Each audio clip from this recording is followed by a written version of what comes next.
Hello guys, हमारे channel पर आपका स्वागत है। अगर आपको वीडियोस पसंद आ रही हैं तो प्लीज़ लाइक करें, कमेंट करें और शेयर करें। अगर आपने चैनल को अभी तक सब्सक्राइब नहीं किया है तो प्लीज़ चैनल को सब्सक्राइब करें। आर्गुमेंट के दौरान आहान को पता चलता है कि उस लड़के का नाम कौशल है। एक आदमी दोनों के बीच में सुलह करवाने की कोशिश करता है पर आहान नहीं मानता है। जब कौशल दीपाक्षी को देखता है तब उन लोगों को वहां से जाने देता है। तीनों रात का वक्त एक सुनसान जगह पर बिताने का प्लान बनाते हैं। आधी रात में अचानक से नीतू आहान को उठाती है। जैसे ही आहान अपनी आंखें खोलता है उसे नीतू नजर आती है, जो उसे चुप रहने का इशारा कर रही थी। उसे देखकर आहान जो बोलना चाहता था वो नहीं बोला और चुप हो गया। आती हुई नींद में डिस्टर्बेंस की वजह से आहान को गुस्सा तो आ रहा था, पर साथ ही वो ये भी जानता था कि नीतू ने उसे किसी ज़रूरी काम से उठाया होगा। आहान को एहसास हो गया कि कार के बाहर कुछ हो रहा था। वहां पर बिल्कुल अंधेरा था और तारों के नीचे कुछ फिगर्स नजर आ रहे थे। वो करीब 7-8 लोग थे और कार की तरफ बढ़ रहे थे।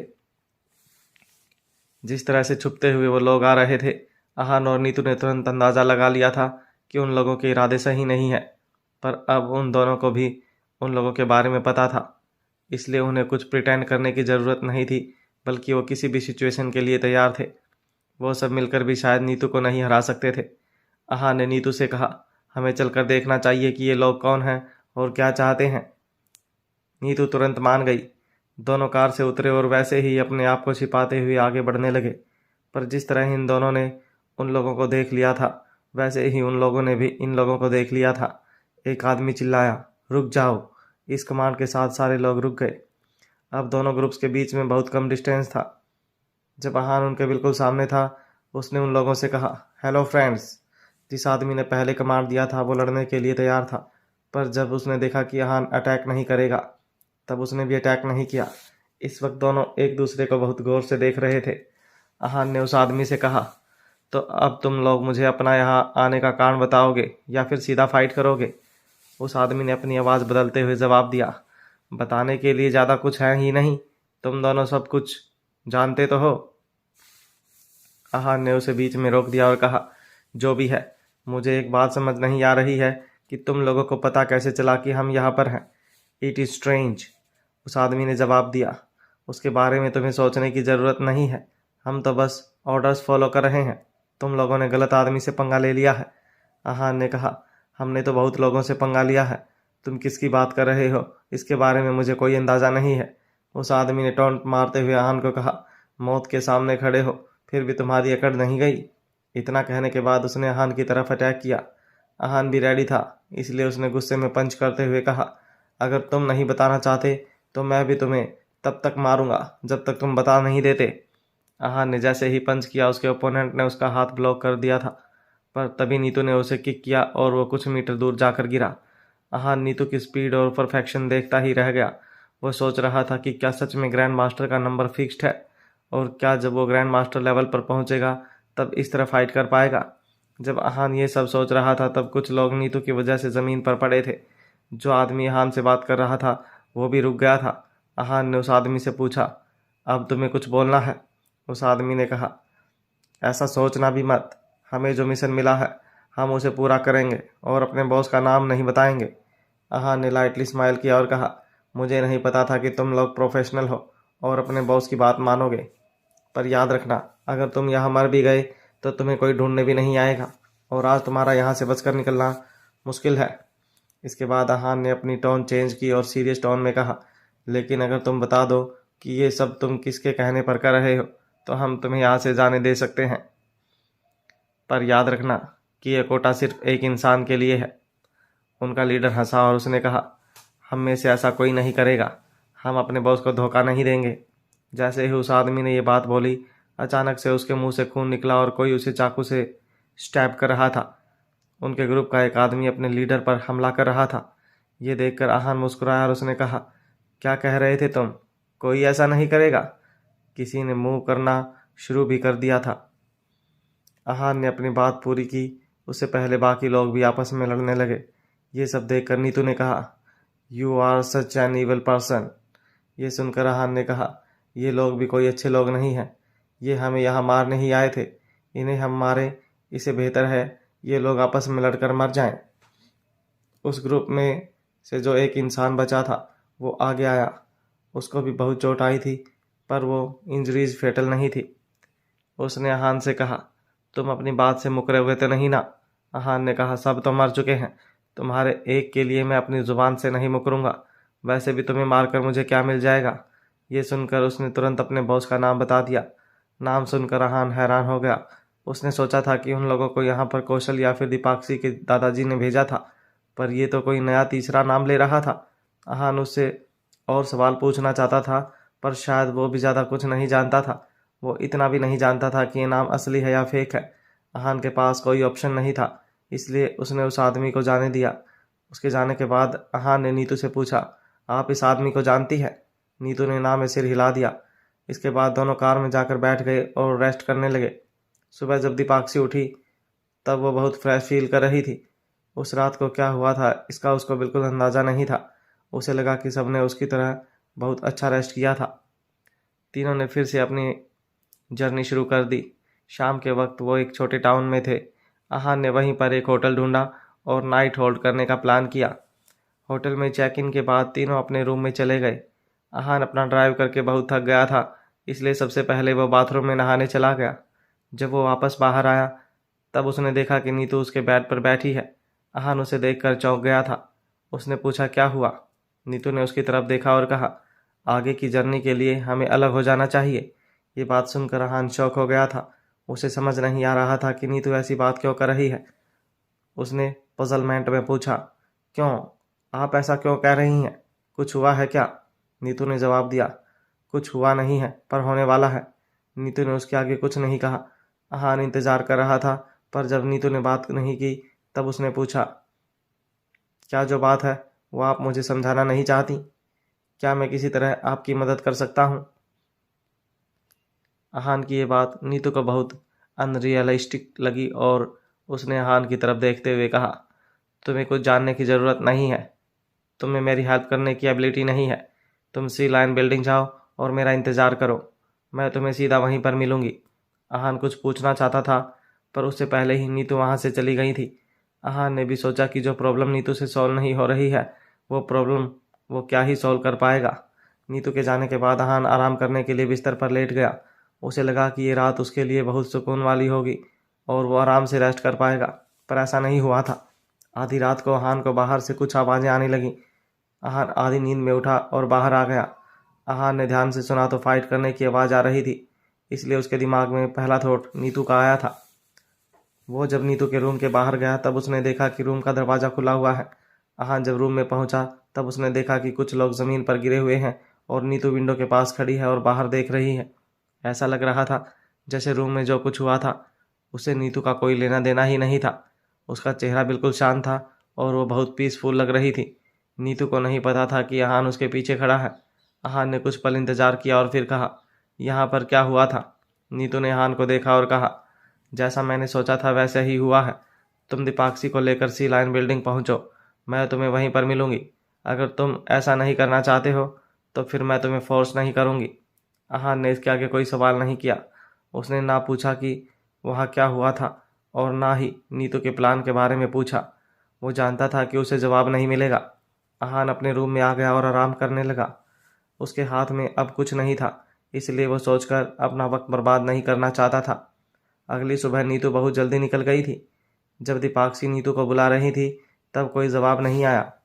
जब वो नीतू के दरवाजे पर नॉक कर रही थी तब अहान वहाँ आया और उसने कहा, वो चली गई है। दीपाक्षी ने उसे सरप्राइजिंगली देखा और कहा, क्या नीतू दीदी चली गई? वो कहाँ गई हैं?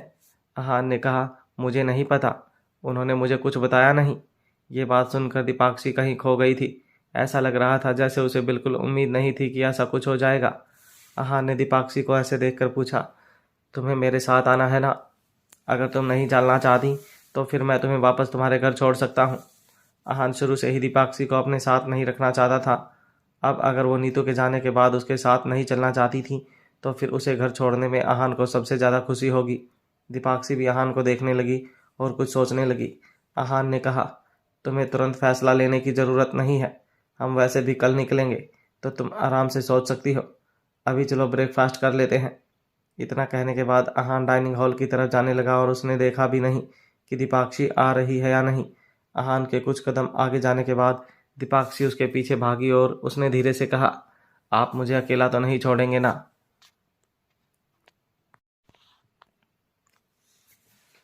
अहान दीपाक्षी की तरफ देखता है। वो इस वक्त बहुत परेशान थी और अहान के जवाब का इंतजार कर रही थी।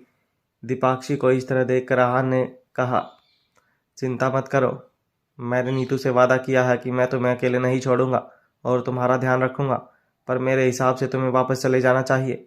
वो जगह तुम्हारे लिए ज़्यादा सेफ है। दीपाक्षी ने कोई जवाब नहीं दिया और चुपचाप अहान के पीछे चलती रही। वो लोग डाइनिंग एरिया में पहुंचे जहां पर बहुत सारे लोग थे। सुबह का वक्त था, इसलिए सब ब्रेकफास्ट के लिए लाइन में खड़े थे। अहान ने दीपाक्षी की तरफ देखा और कहा, लाइन में लग जाओ और मेरे लिए टोस्ट लेकर आओ। ये बात सुनकर दीपाक्षी अहान को घूरने लगी। उसे इस तरह देखकर अहान ने कहा, क्या हुआ, तुम मेरे लिए टोस्ट नहीं ला सकती? रहने दो, मैं खुद ले आऊँगा। अहान ने जब ये बात कही तब दीपाक्षी ने कुछ सोचा और फिर रेशेंटफुल टोन में कहा, नहीं, मैं ले आती हूँ।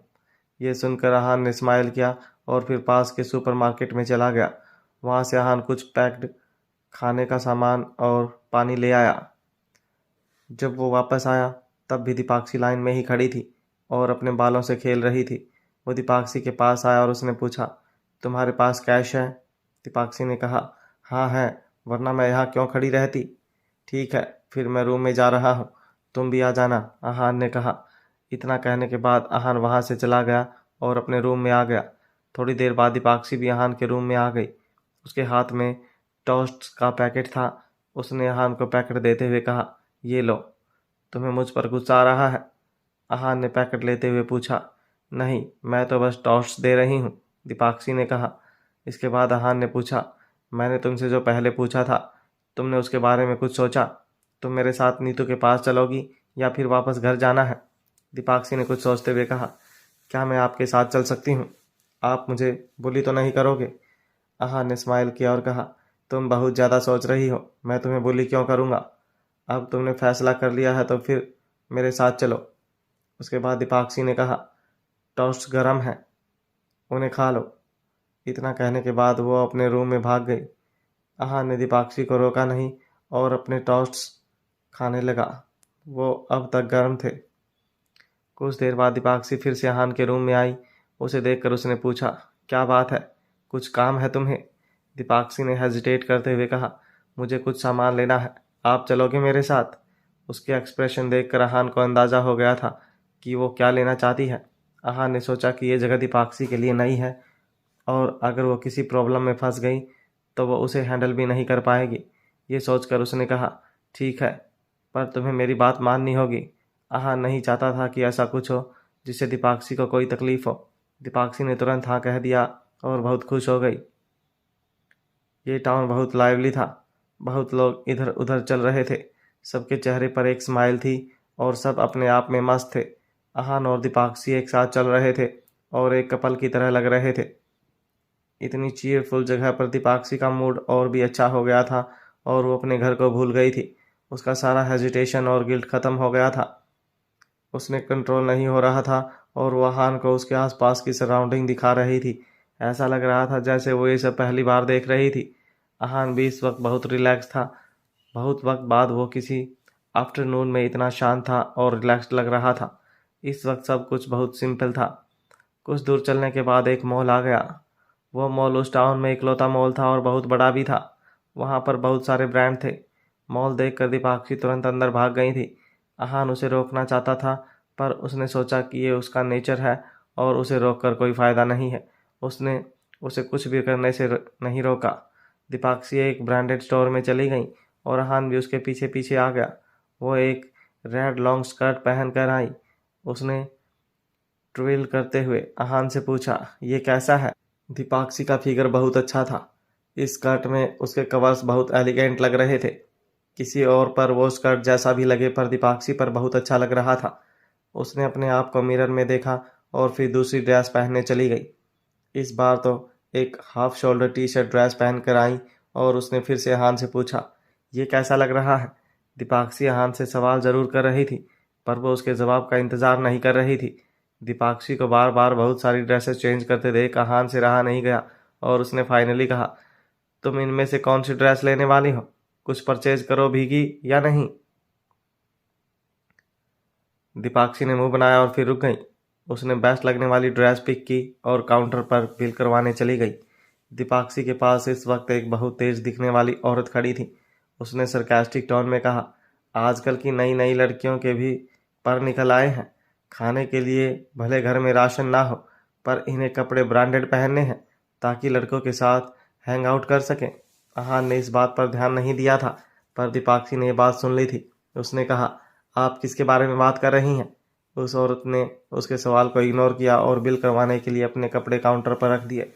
उसने स्टाफ से कहा, इस बार आपका कलेक्शन बिल्कुल अच्छा नहीं है। मेरा तो ज़्यादा सामान लेने का भी मन नहीं हुआ। स्टाफ ने उस आदमी की तरफ स्माइल करते हुए देखा और कहा, सॉरी शेफाली मैम, अगले महीने जब नया स्टॉक आएगा तब मैं आपको पर्सनली इन्फॉर्म कर दूंगा। उस लेडी का नाम शेफाली था और वो वहाँ की रेगुलर कस्टमर थी, इसलिए उसे स्टाफ के सारे लोग जानते थे। शेफाली ने कहा, ऑल राइट ऑल राइट। वैसे मुझे प्रॉब्लम स्टोर से नहीं बल्कि यहाँ आए कुछ कस्टमर से है।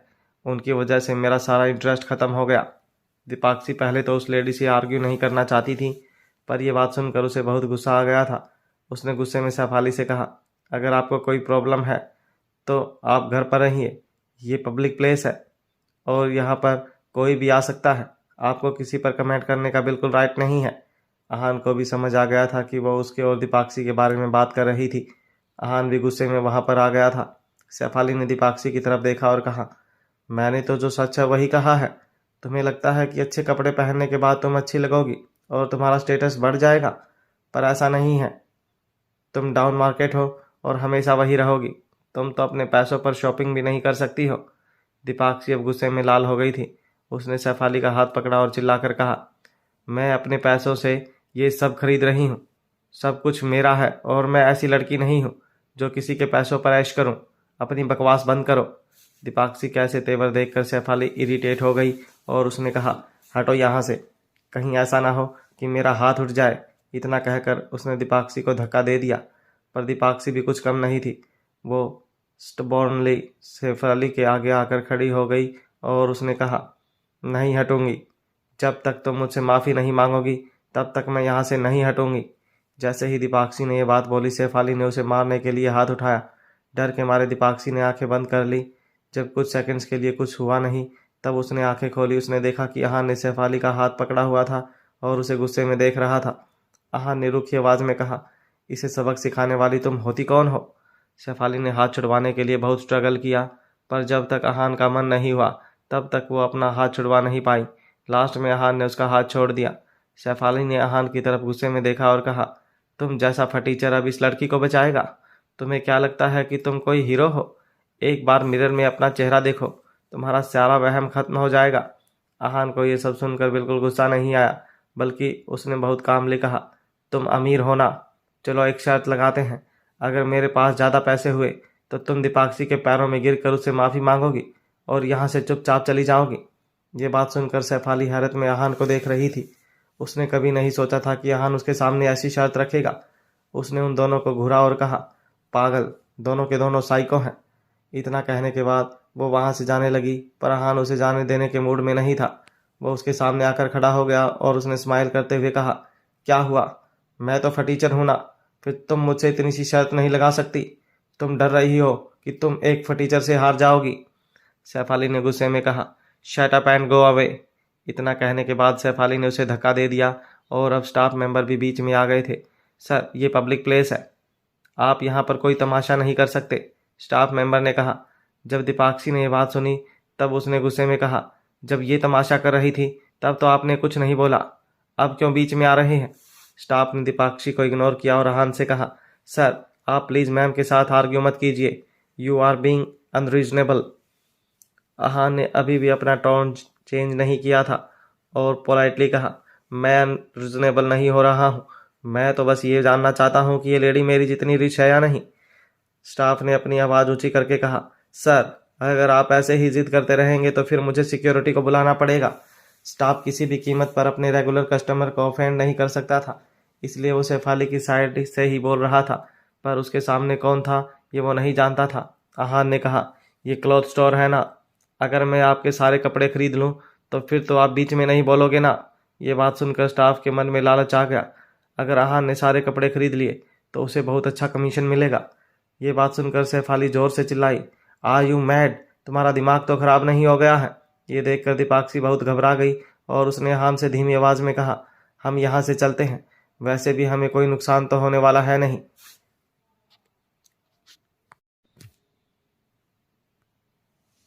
ये बात सुनकर आहान ने दीपाक्षी की तरफ देखा और कहा, तुमने मुझसे प्रॉमिस किया था कि तुम मेरी बात मानोगी और अब अपना प्रॉमिस तोड़ रही हो। दीपाक्षी चुप हो गई। वो इस फाइट को और एस्केलेट नहीं करना चाहती थी, पर उसे ये भी समझ नहीं आ रहा था कि वो क्या बोले। दीपाक्षी से बात करने के बाद आहान फिर से सैफ अली की तरफ देखने लगा। उसने कहा, अब तुम दीपाक्षी से माफ़ी मांगो या फिर यहाँ का स्टाफ ज़बरदस्ती करके तुमसे माफ़ी मंगवाए। आहान की आवाज़ में बहुत गुस्सा था। उसकी आंखें देखकर कोई भी घबरा सकता था। आहान की बात सुनकर सैफ अली घबरा गई। उसे समझ नहीं आ रहा था कि वो क्या करे। अब उसे एहसास हो रहा था कि शायद आहान कोई फटीचर नहीं है। डर के मारे उसने अपने बैग को कसकर पकड़ लिया था। सैफ अली इस वक्त बहुत एम्बारस्ड और हरास्ड फील कर रही थी। आहान ने फिर से रूखी टोन में कहा, क्या सोचा फिर तुमने? शराफत से मानोगी या फिर? सैफ अली की बॉडी से जैसे सारी जान निकल चुकी थी। वो ज़मीन पर बैठ गई और ऐसा लग रहा था जैसे बस रोने वाली है। उसने कहा, मैं क्या? वो सुबक रही थी, इसलिए कुछ बोल नहीं पा रही थी। उसने सुना नहीं मैंने क्या कहा? फिर से कहता हूँ, दीपाक्षी से माफ़ी मांगो, आहान ने कहा। सैफ अली ने खुद को संभाला और कहा, सॉरी। इस वक्त उसका मन कर रहा था कि वो आहान को जान से मार दे और फिर खुद भी मर जाए। आहान ने कहा, ऐसे माफ़ी मांगते हैं? मैं तुमसे दीपाक्षी के पैर पकड़कर माफ़ी मांगने की बात कर रहा हूँ। ये सुनकर सैफ अली को बहुत गुस्सा आने लगा। उसे उम्मीद नहीं थी कि आहान अभी भी नहीं मानेगा। उसे बहुत गुस्सा आ रहा था। वहाँ दीपाक्षी भी घबरा रही थी। उसे लग रहा था कि आहान ज़्यादा रिएक्ट कर रहा है। दीपाक्षी ने आहान का शर्ट पकड़ा और उसे कहा, जाने दो प्लीज़, इसे अपनी गलती का एहसास है। आहान ने दीपाक्षी की तरफ देखा और कहा, तुम कितनी इनोसेंट हो। लगता है तुम भूल गई हो कि इस औरत ने कैसे तुम्हें ह्यूमिलिएट किया था। पर फिर भी दीपाक्षी के लिए उसने सैफ अली को माफ़ कर दिया। उसने कहा, तुमने इस लड़की को इतना कुछ कहा और ये ही तुम्हें माफ़ कर रही है? अब दफ़ा हो जाओ यहाँ से। ये सुनने के बाद सैफ अली तुरंत वहाँ से चली गई। स्टोर में भी अब सब अपने काम में लग गए थे। जो स्टाफ उन्हें अटेंड कर रहा था अब वो और भी पोलाइट हो गया था। उसने दीपाक्षी के सारे आइटम्स का बिल बनाया और उन्हें दे दिया। उसके बाद वो स्टाफ मेंबर आहान को बाकी के कपड़ों के बारे में बताने लगा, जैसे वो उसे याद दिला रहा था कि उसने सारे कपड़े खरीदने की बात की थी। आहान उसकी बातें सुन रहा था, पर वो इतना बेवकूफ़ नहीं था कि सारे कपड़े खरीद लेता। आहान जब उसकी बातें सुनने के बाद वहाँ से बिना कपड़े खरीदे चला गया, तब वो स्टाफ मेंबर उसे घूरने लगा। दीपाक्षी के मन में इस वक्त आहान की एक बहुत अलग इमेज बन गई थी। उसने हमेशा सोचा था कि आहान एक बहुत ऑर्डिनरी और लेजी ह्यूमन बीइंग है, पर अब ये सब देखकर दीपाक्षी घबरा गई थी। पूरे रास्ते उसने कुछ नहीं बोला और चुपचाप आहान के साथ चल रही थी। आहान ने भी ज़्यादा सवाल नहीं किए, क्योंकि वो जानता था कि उसका ऐसा हो रहा देखकर वो घबरा गई है और अब उसे समझ नहीं आ रहा कि वो क्या बोले। होटल पहुंचने के बाद दीपाक्षी बिना कुछ बोले अपने रूम में चली गई थी और आहान भी अपने रूम में आ गया। ऐसे ही शांति में पूरी रात बीत गई। अगली सुबह आहान ने जर्नी कंटिन्यू करने का फैसला किया। वो नहीं चाहता था कि नीतू पहले पहुंच जाए और उसे उन दोनों का इंतज़ार करना पड़े। आहान ने दीपाक्षी के रूम का डोर नॉक किया। आज वो अच्छे मूड में थी।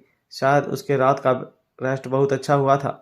वो अब अपने घर को भूल चुकी थी। चलें? आहान ने पूछा। हाँ, मैं सामान लेकर आती हूँ, दीपाक्षी ने कहा। इतना कहकर वो रूम में चली गई। अंदर से वो अपना बैकपैक और एक बॉक्स लेकर आई। वो आगे की जर्नी के लिए बहुत एक्साइटेड थी। आहान ने उसे देखा और वहाँ से निकल गए। उसने दीपाक्षी का सामान नहीं उठाया और सीधा चेक आउट करके कार के पास आ गया। दीपाक्षी का मुंह बन गया था। दीपाक्षी ने कहा, अकड़ू इंसान, मेरी मदद भी तो कर सकते थे। आहान को दीपाक्षी के एक्सप्रेशन नहीं दिखाई दे रहे थे, पर उसने उसकी बात सुन ली थी। इस पर उसने कहा, मैंने सुन लिया है। कार में बैठने के बाद आहान को बहुत अजीब लग रहा था। वो नीतू की प्रेजेंस को मिस कर रहा था।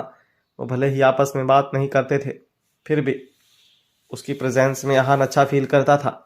आहान ने उसके बारे में ज़्यादा नहीं सोचा और कार को मेन रोड पर ड्राइव करने लगा। दीपाक्षी अपने सारे प्रॉब्लम्स और घर से भागने के गम को भूल चुकी थी। वो अपने दोनों तरफ सीनरी एंजॉय कर रही थी और बहुत बोल भी रही थी। अहान को इस वक्त एहसास हुआ था कि दीपाक्षी कितनी नॉयसी थी और कितनी बात करती थी। उसका बहुत बार मन किया कि वो दीपाक्षी को डांटे या फिर उसे कार से उतार दे, पर वो ऐसा नहीं कर सकता था। अचानक से दीपाक्षी को कुछ नजर आया और उसने कहा, वो क्या है?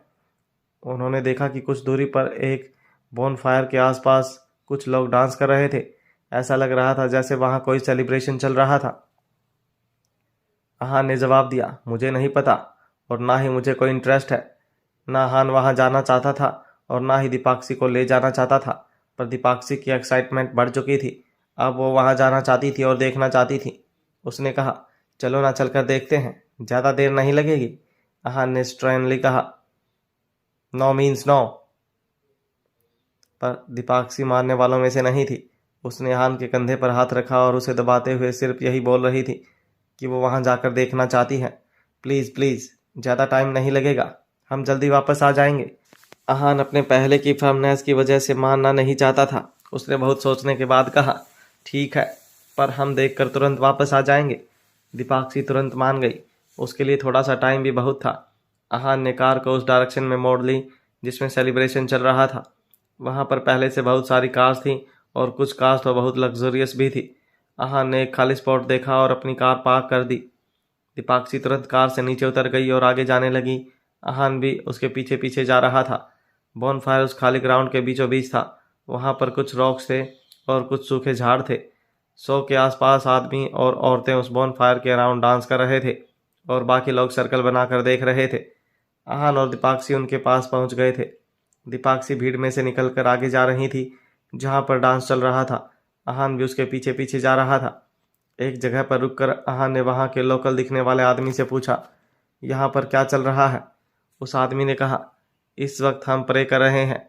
ये डांस जो हम कर रहे हैं इसे ब्लेसिंग डांस कहते हैं। अहान ने पूछा, आप किसके लिए प्रे कर रहे हैं? उस आदमी ने कहा, ज़्यादातर तो हम प्यार के लिए प्रे करते हैं, पर बाकी कोई भी चीज़ हो सकती है।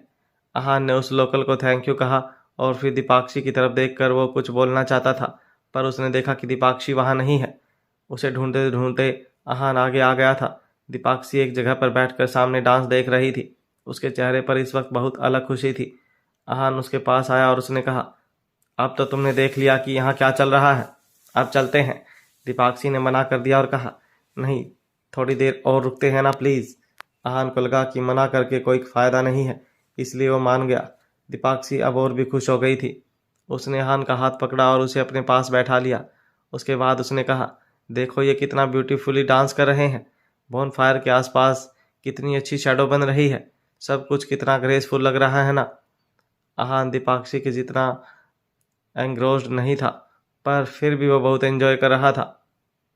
उसने ज़्यादा कुछ नहीं कहा था। जब दीपाक्षी से ज़्यादा देर कंट्रोल नहीं हुआ तब उसने अहान का हाथ पकड़ा और कहा, चलो ना, हम भी चलकर डांस करते हैं, बहुत मज़ा आएगा। दीपाक्षी को ये सब देखकर बहुत मज़ा आ रहा था, पर वो नहीं जानती थी कि वो लोग क्या कर रहे हैं। अहान ने जैसे ही दीपाक्षी को समझाने की कोशिश की, तभी उसने उसका हाथ पकड़ा और उसे बोनफायर के पास ले आई। अहान उसे कुछ बता नहीं पाया और वो जो लोग पहले से डांस कर रहे थे उन लोगों ने उन दोनों के लिए भी जगह बना दी थी। उन लोगों ने उन दोनों को स्माइल के साथ वेलकम किया था। वो दोनों भी अब उनके साथ डांस कर रहे थे। दीपाक्षी ने उनका डांस बहुत गौर से देखा था, इसलिए उसे रिदम समझ आ गई थी और अहान ने भी उनके स्टाइल को जल्दी ही कैच कर लिया था। दोनों ऐसे डांस कर रहे थे जैसे बहुत वक्त से इस ट्रेडिशन के बारे में जानते हो। बीच बीच में दीपाक्षी और अहान की बॉडीज आपस में बहुत पास आ रही थी। अहान को उसकी फ्रेगरेंस फील हो रही थी। दीपाक्षी ने आंखें बंद कर ली थी और बस अपनी धुन में डांस कर रही थी। वो कभी इंटेंशनली और कभी अनइंटेंशनली अहान के करीब आ रही थी। बहुत देर बाद सब कुछ शांत होने लगा। म्यूजिक भी धीरे होता जा रहा था। दीपाक्षी ने आंखें खोलकर अहान को देखा, पर वो उसे नज़रें नहीं मिला रही थी। अहान ने ये सब नोटिस नहीं किया। उसके दिमाग में इस वक्त कुछ और चल रहा था। वो सोच रहा था कि ये लोग इतना डांस कर रहे हैं, फिर भी थके क्यों नहीं हैं। अहान तो मार्शल आर्टिस्ट था, इसलिए इतना जल्दी नहीं थक सकता था, पर दीपाक्षी और बाकी लोग भी फुल ऑफ एनर्जी में थे। इस वजह से अहान को बहुत स्ट्रेंज फील हो रहा था। अहान ने दीपाक्षी का हाथ पकड़ा और उसे अपने करीब ले आया। अहान उसे अच्छे से ऑब्जर्व करना चाहता था। दीपाक्षी ने भी रेजिस्ट नहीं किया और अहान के गले में हाथ डालकर डांस करने लगी।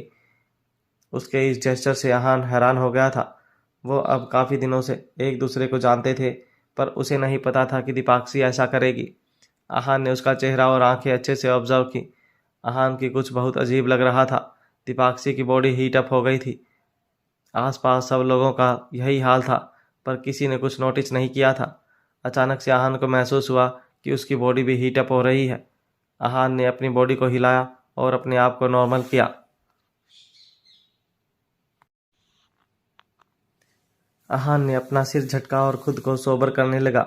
उसे विश्वास हो गया था कि हवा में कुछ ऐसा था जिसकी वजह से सब डांस कर रहे थे और कोई थक नहीं रहा था। अचानक से आहान को एहसास हुआ कि कोई उसे हक कर रहा है। आहान ने देखा कि दीपाक्षी ने उसे टाइटली हक किया हुआ है और डांस कर रही है। आहान को यह जगह सही नहीं लग रही थी और वो जल्द से जल्द दीपाक्षी को लेकर वहां से निकलना चाहता था। वो जैसे ही उसे वहां से ले जाने लगा, दीपाक्षी ने उसे रोक लिया और बाकी लोग भी उनके आसपास आ गए थे। दीपाक्षी आहान को छोड़ना नहीं चाहती थी और उसकी ऐसी हालत देखकर आहान भी दीपाक्षी को छोड़ नहीं पा रहा था। उसने दीपाक्षी को पकड़ा और उसके साथ डांस करने लगा। उनके निकलने के सारे रास्ते ब्लॉक हो चुके थे। दोनों एक दूसरे को हक करके डांस कर रहे थे और इसके बाद दोनों को कुछ याद नहीं रहा। अगली सुबह आहान अचानक से उठा, जैसे उसने कोई बुरा सपना देख लिया था। आहान की आंखें लाल थी और उसका सिर थोड़ा सा भारी था। आहान ने सबसे पहले अपने आप को रिलैक्स किया और उसके बाद दीपाक्षी की तरफ देखा। आहान की वजह से दीपाक्षी की आंख भी खुल गई थी। वो भी उठकर बैठ गई थी। दीपाक्षी को ज़्यादा कुछ याद नहीं था कि उसके साथ क्या हुआ था। वो बस आहान को देखकर शर्मा रही थी। आहान इस वक्त बहुत परेशान था। उसे लग रहा था जैसे कोई उन्हें नुकसान पहुंचाना चाहता है और अगर ऐसा हुआ तो वो कुछ कर भी नहीं पाएगा। आहान ने देखा कि आसपास बहुत सारे लोग थे जो अब उठ रहे थे। सबने अपने बिलोंगिंग्स चेक किए और फिर वहां से चले गए। ऐसा लग रहा था जैसे यह सब उनके लिए बहुत नॉर्मल था। आहान कुछ देर वहीं बैठा रहा और उसने सोचा कि उसके साथ कोई प्रॉब्लम तो नहीं हुई है। जब वो श्योर हो गया कि वो और दीपाक्षी बिल्कुल ठीक हैं, तब उसने चैन की सांस ली। इसके बाद दोनों वहां से निकल गए। आहान लगातार बीती हुई रात को रिकॉल कर रहा था। वो याद करने की कोशिश कर रहा था कि क्या कल उसके साथ कुछ अजीब हुआ था। आहान जितना रात के बारे में सोचता, उसे कुछ अजीब हादसा तो याद नहीं आता, पर उसे दीपाक्षी के बॉडी की वार्मथ जरूर याद आती। उसकी आंखों के सामने दीपाक्षी का स्माइलिंग फेस, उसकी फ्रेग्रेंस और उसका डांस याद आ रहा था। आहान ने दीपाक्षी की तरफ देखा, पर कल रात की वजह से वो आहान से नजरें चुरा रही थी। आहान को भी अजीब लग रहा था, इसलिए उसने भी कोई बात नहीं की। वो आराम से कार ड्राइव कर रहा था, पर कल रात के बाद बहुत कुछ बदल चुका था। आहान ने एक पल के लिए वापस उस जगह पर जाने के बारे में सोचा, पर क्योंकि उन्हें कोई नुकसान नहीं हुआ था, इसलिए आहान ने यह प्लान ड्रॉप कर दिया था। ड्राइव करते करते रात का ही वही टाइम हो गया था जब वो लोग बोन फायर के पास पहुंचे थे और डांस करने लगे थे। जैसे ही वो टाइम हुआ, दीपाक्षी की बॉडी अजीब तरह से रिएक्ट करने लगी। उसके सारे होश उड़ गए थे और सीट पर बैठे बैठे झूम रही थी। आहान ने जब यह देखा तब उसने दीपाक्षी से कहा, क्या हुआ दीपाक्षी, यह तुम क्या कर रही हो? उसने आहान को इग्नोर किया और बस झूम रही थी। कार की वजह से उसके मूव्स रिस्ट्रिक्ट हो रहे थे, पर वो जितना डांस कर पा रही थी उसने किया। ये देखकर आहान बहुत परेशान हो गया और वो जोर से चिल्लाया, दीपाक्षी, यह क्या मजाक है? बंद करो अपना डांस। दीपाक्षी पर अभी भी कोई असर नहीं हो रहा था। उसके डांटने के बाद भी जब दीपाक्षी नहीं रुकी, तब उसकी परेशानी और भी बढ़ गई थी। उसने दीपाक्षी की तरफ देखा। उसकी आंखें लाल हो चुकी थी और ऐसा लग रहा था जैसे वो कोई नशे में है। आहान ने तुरंत कार को साइड में पार्क किया और भागकर दीपाक्षी के पास आ गया। उसने तुरंत दीपाक्षी को कार से निकाला और जमीन पर लेटा दिया। वो होश में लाने की कोशिश कर रहा था। दीपाक्षी, दीपाक्षी। आहान ने बहुत बार उसका नाम लिया और गाल को पैट कर रहा था, पर दीपाक्षी को कोई फर्क नहीं पड़ रहा था। अचानक से दीपाक्षी ने अपने हाथ आहान के गले में डाले और अपनी बॉडी को मूव करने लगी। आहान ने उसके हाथ अपने से दूर किए और अपने दोनों हाथों की मदद से उसके हाथ जमीन पर पकड़ दिए। जैसे ही यह हुआ, दीपाक्षी को होश आ गया और अपने आप को इस हालत में देखकर वो बहुत डर गई। दीपाक्षी को लग रहा था जैसे उसके साथ कुछ बहुत गलत हो रहा था। वो जोर से चिल्लाई, क्या कर रहे हो आप? छोड़ो मुझे। आहान के इरादे बिल्कुल गलत नहीं थे, लेकिन उसने तुरंत दीपाक्षी को छोड़ दिया। दीपाक्षी ने अपने आप को संभाला और फिर आहान की तरफ देखने लगी। उसने पूछा, आप मेरे साथ क्या कर रहे थे?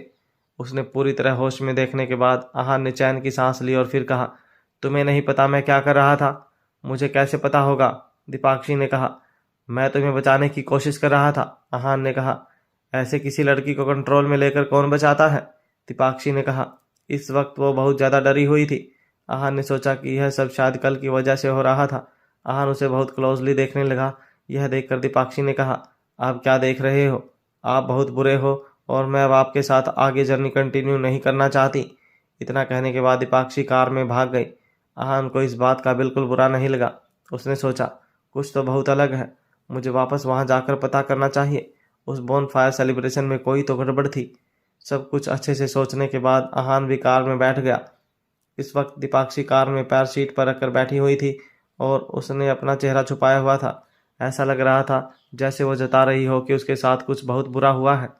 आहान ने सोचा कि वो उससे पूछे कि अभी उसे क्या हुआ था, पर वो जानता था कि दीपाक्षी शायद कोई जवाब नहीं दे पाएगी। इसलिए उसने जेंटल टोन में कहा, अभी जो भी हुआ उसके लिए आई एम सॉरी, मुझे बस तुम्हें बचाने की जल्दी थी। आहान की बात सुनने के बाद दीपाक्षी थोड़ा शांत हो गई। उसने आहान की तरफ देखा और पूछा, क्या सच में आप लोग कुछ गलत नहीं कर रहे थे? आहान ने जवाब दिया, अगर तुम्हें मेरी बात पर भरोसा नहीं है तो मैं कसम भी खा सकता हूँ। No no, I believe you, Deepakshi ने कहा और आराम से सीट का सहारा लेकर बैठ गई। उसके बाद उसने कहा, अभी क्या हुआ था? मुझे नींद आ गई थी ना। आहान यह बात सुनकर शॉक्ड था। उसने कन्फ्यूजन में पूछा, तुम्हें सच में याद नहीं है कि तुमने अभी क्या किया था? दीपाक्षी ने ना किया और कहा, मुझे कुछ भी याद नहीं है। आहान ने जब दीपाक्षी की बात सुनी तब उसने फैसला किया कि वो वापस उस जगह पर जाएगा। आहान ने तुरंत कार टर्न की और बॉन फायर वाले ग्राउंड की तरफ जाने लगा। उसे विश्वास हो गया था कि वहां पर कुछ तो गड़बड़ थी। उसने रास्ते में दीपाक्षी को बहुत बार शांत किया। रात ज़्यादा हो गई थी, इसलिए उन्होंने कार में ही कुछ देर रेस्ट किया। सुबह होते ही वो लोग जल्दी उस जगह के लिए निकल गए थे। अचानक से दीपाक्षी ने आहान से पूछा, यह अजीब चीज़ें मेरे साथ ही क्यों हो रही हैं? आपको तो कुछ नहीं हो रहा? दीपाक्षी का सवाल गलत नहीं था। आहान ने भी उसके साथ डांस किया, पर उसे कुछ भी नहीं हो रहा था। उसने कुछ सोचा और जवाब दिया, शायद मेरी बॉडी ज़्यादा स्ट्रांग है, इसलिए मुझे कुछ नहीं हो रहा है। दोनों को यही एक्सप्लेनेशन सबसे रिजनेबल लग रहा था। थोड़ी देर में वो लोग उस जगह पर पहुंच गए थे। इस वक्त कुछ लोग बॉन फायर की तैयारी कर रहे थे और कुछ लोग वहां ऑडियंस के रूप में भी थे। वहां पर कुछ सिमिलर लग्जरी कार्स भी थी, पर आहान ने इन सब पर ध्यान नहीं दिया। उसने आसपास देखा, सब कुछ बहुत सिंपल और हारमोनियस था। उसने मन में सोचा, कहीं ऐसा तो नहीं जो दीपाक्षी के साथ हो रहा वो किसी और के साथ हुआ ही नहीं हो। आहान ने सोचा कि उसे किसी से बात करनी होगी, तभी उसे सच का पता चल सकता है। तभी उसे एक आदमी नजर आया। उसने उसे पूछा, आप यहाँ रोज आते हो? उस आदमी ने आहान को गौर से देखा और फिर कहा, हाँ, और यहाँ रोज आना भी चाहिए, आप भी आया करो। आहान ने फिर पूछा, क्यों, आप यहाँ रोज क्यों आते हो? उस आदमी ने जवाब दिया, क्यों का क्या मतलब है? हम यहाँ भगवान का आशीर्वाद लेने आते हैं। जब हमारी प्रेयर सुन ली जाएंगी हम यहाँ नहीं आएंगे। आहान को उस आदमी की बातें समझ नहीं आ रही थी, इसलिए आहान ने गिव अप कर दिया और वापस कार की तरफ आ गया। दीपाक्षी इस वक्त कार में बैठी थी और आहान ने उसे बाहर आने के लिए बिल्कुल मना कर दिया था। वो नहीं चाहता था कि दीपाक्षी को कोई भी तकलीफ हो। जब वो वापस आया तब दीपाक्षी ने पूछा, क्या हुआ, कुछ पता चला? आहान ने जवाब दिया, नहीं, अभी तक कुछ भी क्लियर नहीं है। ऐसा लग रहा है जैसे यह लोग भी यहाँ फंसे हुए हैं और अब जो होगा रात को सेलिब्रेशन के टाइम ही पता चलेगा। दोनों शाम तक कार में ही बैठे थे। कुछ देर बाद बॉन फायर शुरू हो गई। आहान कार से बाहर आ गया। कुछ देर में म्यूजिक भी शुरू हो गया। जैसे ही म्यूजिक शुरू हुआ सब लोग झूमने लगे और डांस करने लगे। आहान को सब कुछ बहुत अजीब लग रहा था। उसने पहले एयर हिनेल की और अंदाज़ा लगाने की कोशिश की कि कहीं प्रॉब्लम हवा में तो नहीं है। इसके बाद आहान ने सोचा कि सब शायद म्यूजिक की वजह से हो रहा था। उसने वहां खड़े एक आदमी से पूछा, आप डांस करने क्यों नहीं जा रहे? उसने जवाब दिया, मेरे पास कोई डांस पार्टनर नहीं है, बिना पार्टनर के मैं यह डांस नहीं कर सकता हूँ। उसकी बात सुनकर आहान बहुत हैरान था। वो समझ गया था कि वहां पर सब लोग डांस करना चाहते थे, पर सिर्फ वही लोग डांस कर पा रहे थे जिनके पास पार्टनर है। आहान कुछ कर पाता उससे पहले दीपाक्षी वहां पर आ गई। उसे वहां देखकर आहान ने कहा, तुम यहाँ क्या कर रही हो? उसने आहान का हाथ पकड़ा और कहा, चलो चलकर डांस करते हैं। आहान कुछ बोल पाता उससे पहले ही दीपाक्षी उसका हाथ पकड़कर उसे सेंटर में खींच रही थी। जब आहान ने अपने आप को स्टिफ किया तब दीपाक्षी की बॉडी अजीब तरह से रिएक्ट करने लगी। यह देखकर आहान को गिव इन करना पड़ा और वो डांस करने चला गया। आहान को भी सेंटर में जाने की ज़रूरत थी, तभी वो पता लगा पाता कि आखिर वहाँ हो क्या रहा था। डांस फ्लोर पर पहुंचते ही दीपाक्षी में पूरी एनर्जी भर गई थी। उसने आहान को अपनी तरफ खींचा और उसकी बॉडी के आसपास डांस करने लगी। दीपाक्षी को कोई आइडिया नहीं था कि वो क्या कर रही थी। आहान भी डांस कर रहा था, पर उसने अपने मूव्स पर ज़्यादा ध्यान नहीं दिया था। वो आसपास नज़र गड़ाए बैठा था। उसने देखा कि सब लोग डांस कर रहे थे और बहुत ज़्यादा ऑब्सेस्ड थे। वो लोग इस तरह डांस कर रहे थे जैसे नशे में हो। सब लोग बहुत खुश भी नज़र आ रहे थे। कुछ लोगों ने तो अपनी आंखें बंद कर ली थी और बस रिदम के साथ साथ मूव कर रहे थे। धीरे धीरे अंधेरा बढ़ने लगा और बोनफायर ज़्यादा चमकने लगी। इसके बाद तो सब लोगों में एक्साइटमेंट और भी बढ़ गई थी। दीपाक्षी भी इन लोगों से अलग नहीं थी। वो भी अनकॉन्शियसली आहान को हक करके डांस कर रही थी। आहान ने दीपाक्षी को सोबर करने की कोशिश की और कहा, दीपाक्षी, दीपाक्षी उठो। पर उसकी तरफ से कोई रिस्पॉन्स नहीं आया। वो अभी भी डांस कर रही थी। आहान ने सोचा कि वो उसे हिलाएगा, पर उससे भी कोई फर्क नहीं पड़ रहा था। दीपाक्षी लगातार डांस कर रही थी। आहान ने अपने आसपास देखा। सब इसी नशे में थे और एक ही धुन में डांस कर रहे थे। अब आहान से रहा नहीं गया और उसने सोच लिया कि ये सब म्यूजिक की वजह से हो रहा है। वो दीपाक्षी से दूर हो गया। उसके दूर हो जाते ही दीपाक्षी दूसरे लड़के के साथ डांस करने लगी, जिसके पास ऑलरेडी एक पार्टनर थी। अब तीनों एक साथ डांस कर रहे थे। आहान ने उसे इग्नोर किया और फिर स्पीकर्स के पास चला गया। उसने सबसे पहले इधर उधर देखा। वो देखना चाहता था कि स्पीकर्स के साथ छेड़छाड़ करते देख कोई उसे रोकने आता है या नहीं। जब कोई नहीं आया तब आहान ने पहला स्पीकर बंद किया। लोगों में कोई फर्क नहीं पड़ा और ना ही कोई उसे रोकने के लिए आया। एक एक करके आहान ने तीनों स्पीकर बंद कर दिए, पर फिर भी वहाँ का माहौल ज़्यादा नहीं बदला। वो वहाँ खड़ा रहा और सब ऑब्जर्व करने लगा। अब लोग रिदम में डांस नहीं कर रहे थे और सब कुछ बहुत शाउटिक हो गया था।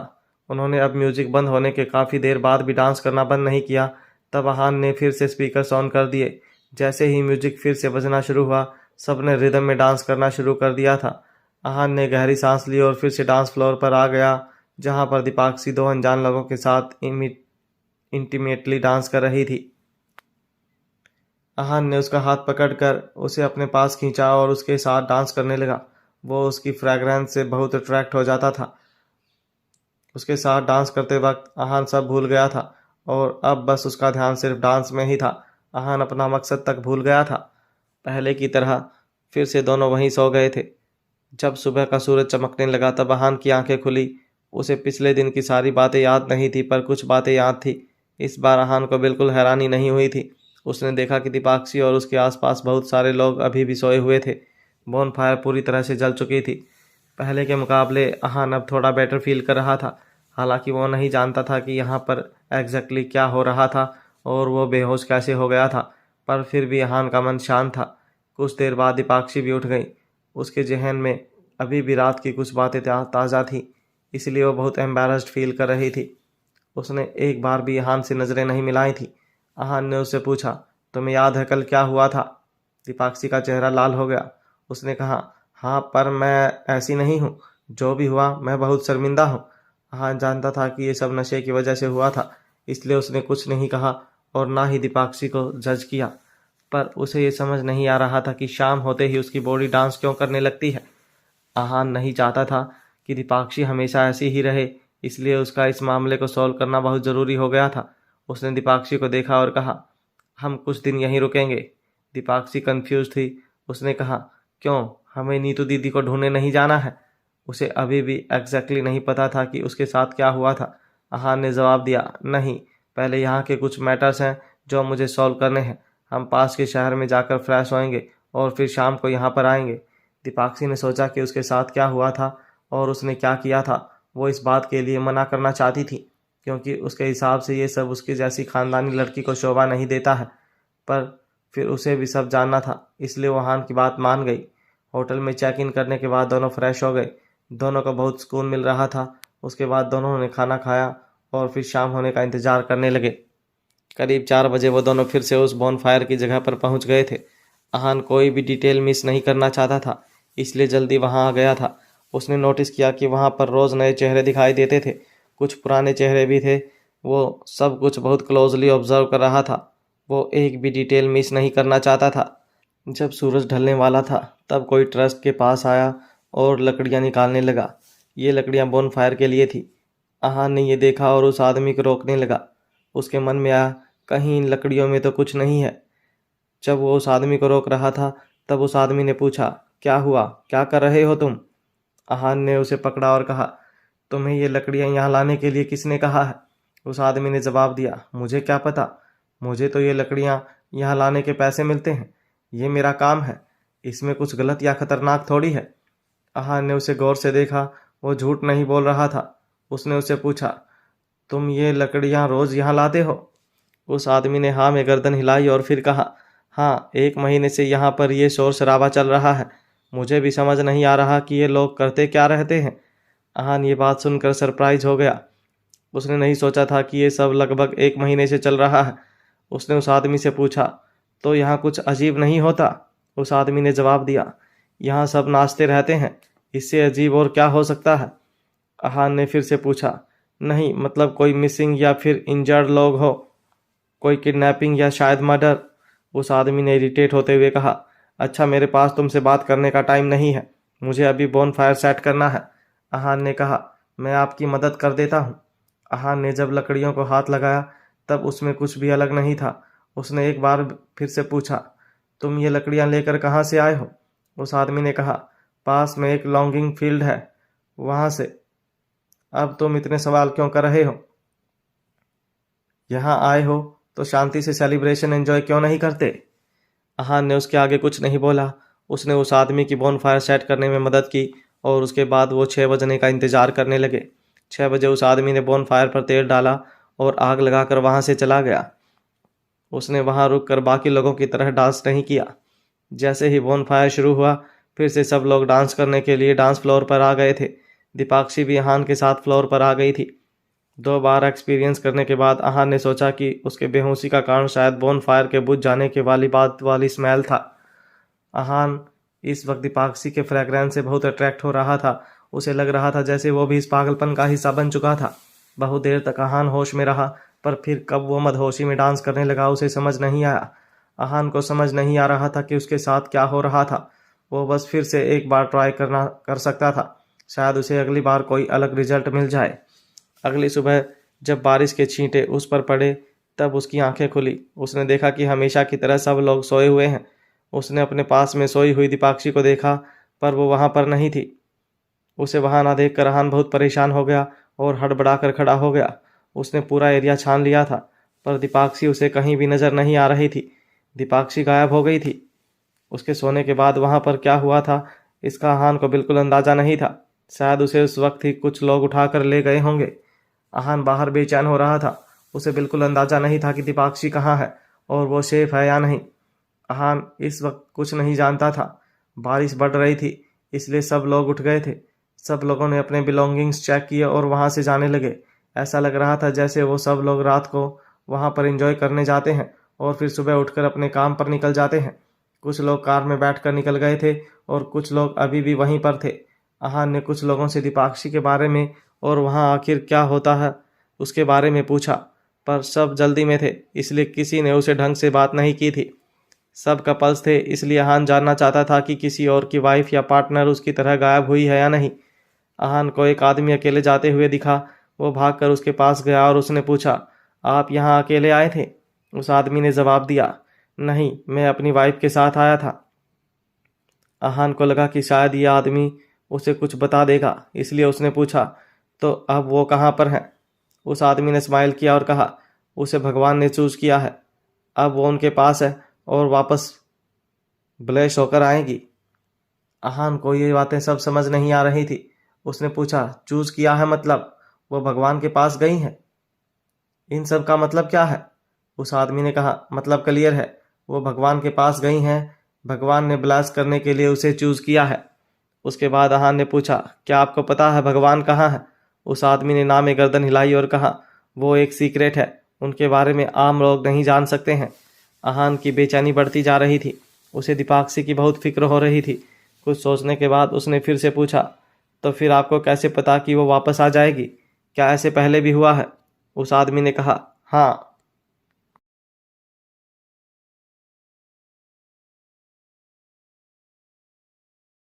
हेलो गाइस, हमारे यूट्यूब चैनल पर आपका स्वागत है। अगर आपको वीडियोस पसंद आ रही हैं तो प्लीज़ लाइक करें, कमेंट करें और शेयर करें। अगर आपने चैनल को अभी तक सब्सक्राइब नहीं किया है तो प्लीज़ चैनल को सब्सक्राइब करें। दीपाक्षी में एनर्जी आ जाती है और वो दोनों फिर से डांस करना शुरू कर देते हैं। अगली सुबह जब दोनों उठते हैं तब दोनों को पिछले दिन का थोड़ा बहुत याद होता है। अहान फैसला करता है कि वो कुछ दिन यहाँ रुकेगा और मामले की तह तक जाकर रहेगा। अगले दिन भी वही सब होता, पर जब वो सुबह उठता है तब दीपाक्षी उसके पास नहीं होती है। वो गायब लड़की के बारे में एक आदमी से पूछता है जो उसे बताता है कि उसकी पत्नी भगवान के पास गई है और 2 दिन में वापस आ जाएगी। अहान को ये सब बातें सुनकर बहुत हैरानी हो रही थी। उसे लग रहा था कि क्या जो उन लड़कियों को लेकर जा रहा था वो एक्सपोज होने से डरता नहीं था, या फिर वो बिल्कुल श्योर था कि वो लोग आने के बाद उसके बारे में कुछ बताएंगे नहीं। अहान ने पूछा, क्या आप मुझे बता सकते हैं कि कौन गया है और फिर वापस आ गया है? उस आदमी से ज़्यादा नहीं सोचा और अहान को उस लड़की का एड्रेस दे दिया। अहान उस एड्रेस पर पहुंचा।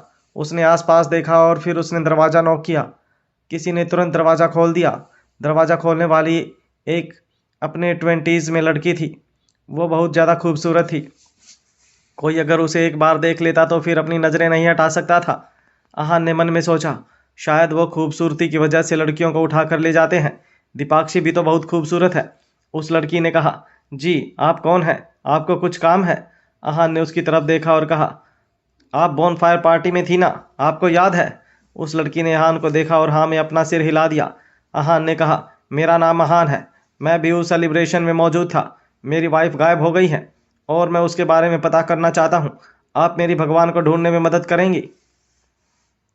जब उसने ये बात सुनी तब उस लड़की ने अहान को ऊपर से नीचे तक देखा और फिर अहान को घर में इनवाइट कर लिया। उसके बाद उसने उसे बैठने के लिए कहा और चाय ऑफर की। उसके बाद उसने धीरे से कहा, आपको परेशान होने की ज़रूरत नहीं है। उनके साथ जो भी होगा बहुत अच्छा होगा। आपको तो थैंकफुल होना चाहिए कि भगवान ने आपकी वाइफ को चूज़ किया है।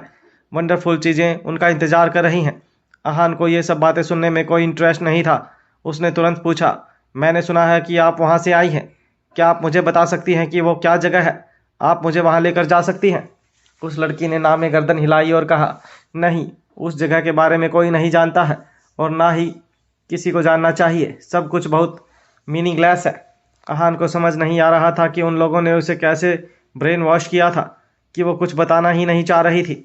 अहान ने कुछ सोचा और कहा, अगर मैं आपको इस इन्फॉर्मेशन के बदले पैसे दे दूँ तो आप कितना भी अमाउंट बोल सकती हैं, मैं वो अमाउंट देने के लिए तैयार हूँ। अहान ने ये बात इसलिए बोली थी क्योंकि वो अपने बारे में मिस्टीरियस फीलिंग्स देना चाहता था। वो देखना चाहता था कि वो लड़की उसकी बात मानती है या नहीं। उस लड़की ने कहा, मैं आपको कोई भी इंफॉर्मेशन नहीं दे सकती हूँ। ये कोई ऐसी चीज़ नहीं है जो पैसों से खरीदी जा सके। ये बहुत स्पेशल, इम्पोर्टेंट और मिस्टीरियस इन्फॉर्मेशन है। उस जगह ने मुझे बहुत अच्छा फील कराया था, इसलिए मैं उसे बिट्रेरी नहीं कर सकती। उसकी बातें सुनकर अहान सोच में डूब गया था। उस जगह ने उस लेडी को बहुत कंफर्टेबल फील करवाया था, पर अहान को कुछ क्लियरली समझ नहीं आ रहा था। अहान ने कहा, मैं आपको 10 लाख रुपए दे सकता हूँ। इतने में तो आप मुझे वो इन्फॉर्मेशन दे ही सकती हैं। ये अमाउंट सुनकर वो लड़की हैरान हो गई थी। उसने अहान की तरफ देखा और कहा, प्लीज़ मुझे पैसों का लालच मत दीजिए, मैं उन फीलिंग के साथ धोखा नहीं कर सकती हूँ। अहान ने अमाउंट बढ़ा दिया। उसने कहा, 15 लाख। मैं अभी वो अमाउंट आपके अकाउंट में ट्रांसफ़र करवा देता हूँ, उसने कहा और अपना फ़ोन निकाल लिया। ये अमाउंट सुनकर वो लड़की और हैरान हो गई थी। उसने कभी नहीं सोचा था कि कोई वो जगह जानने के लिए इतने पैसे देने के लिए तैयार हो जाएगा। उसने पूछा, आप सच में मुझे इस इन्फॉर्मेशन के लिए 15 लाख रुपए देने के लिए तैयार हो? अहान ने हाँ कर दिया, पर फिर भी वो लड़की थोड़ा हेजिटेट कर रही थी। अहान ने सोचा कि वो इतने पैसे देने के लिए तैयार है, फिर भी ये लड़की नहीं मान रही। ऐसा क्या जादू किया है उन लोगों ने? इस वक्त अहान के लिए दीपाक्षी का पता करना बहुत ज़रूरी था, क्योंकि वो उसकी जिम्मेदारी थी। जब वो लड़की नहीं मानी तब अहान के पास अमाउंट बढ़ाने के अलावा और कोई ऑप्शन नहीं था। उसने कहा, 20 लाख रुपए।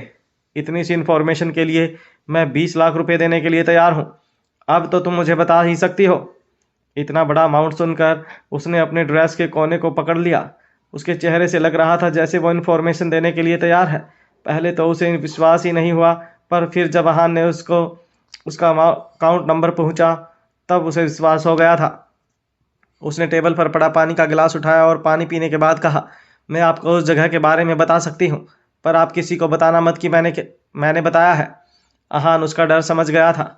उसने कहा, आप चिंता मत कीजिए, मैं किसी को नहीं बताऊंगा। वैसे भी मैं आपका नाम तक नहीं जानता हूँ। उस लड़की ने एक पल के लिए कुछ सोचा और कहा, जब मैं वहाँ से बाहर आई थी तब मैंने नहीं सोचा था कि मैं वहाँ पास आ पाऊँगी। उसके बाद वो लड़की अहान को उस जगह पर ले जाने लगी। उसके दिमाग में बहुत ब्लरी सी इमेज थी, पर फिर भी वो अहान को लीड कर रही थी। थोड़ी देर बाद वो दोनों एक प्राइवेट एरिया के पास पहुँचे। वो जगह चारों तरफ से फेंस से प्रोटेक्टेड था और हर तरफ सीसीटीवी लगे हुए थे। अहान ने देखा कि वहाँ पर एक हेलीकॉप्टर है और बहुत सारी लग्जरियस कार्स खड़ी थी। वहाँ पर बहुत शांति थी। अहान ने चारों तरफ अपनी नज़र घुमाई। वहाँ उसे कोई इंसान नज़र नहीं आया था। बहुत ढूंढने के बाद उसे वहाँ पर एंट्री गेट नज़र आया था। वहाँ पहुँचने के बाद वो लड़की वहाँ से चली गई थी। अब अहान अकेला था और उसे दीपाक्षी की बहुत चिंता हो रही थी। उसने बिना कुछ सोचे गेट से एंट्री कर ली थी। तभी वहाँ एक गार्ड आया और उसने कहा, रुक जाओ, ये प्राइवेट प्रॉपर्टी है, तुम ऐसे ही अंदर नहीं जा सकते हो। अहान ने उसकी बात नहीं सुनी और आगे बढ़ता रहा। उसने अहान को पकड़ा और कहा, तुम कौन हो और ऐसे कैसे अंदर जा सकते हो। अहान ने अपना हाथ झटका और उस गार्ड को धक्का दे दिया। उसे बहुत गुस्सा आया और वो मदद के लिए चिल्लाने लगा। उस गार्ड की आवाज़ सुनकर सिक्योरिटी रूम में से कुछ लोग भागते हुए आए और सबके हाथ में बैटॉन्स थे। उनमें से एक ने पूछा, क्या हुआ, क्या चल रहा है यहाँ पर। मुझे नहीं पता है, शायद वो लड़का ज़बरदस्ती अंदर आ रहा है, किसी ने कहा। सब ने अहान की तरफ देखा।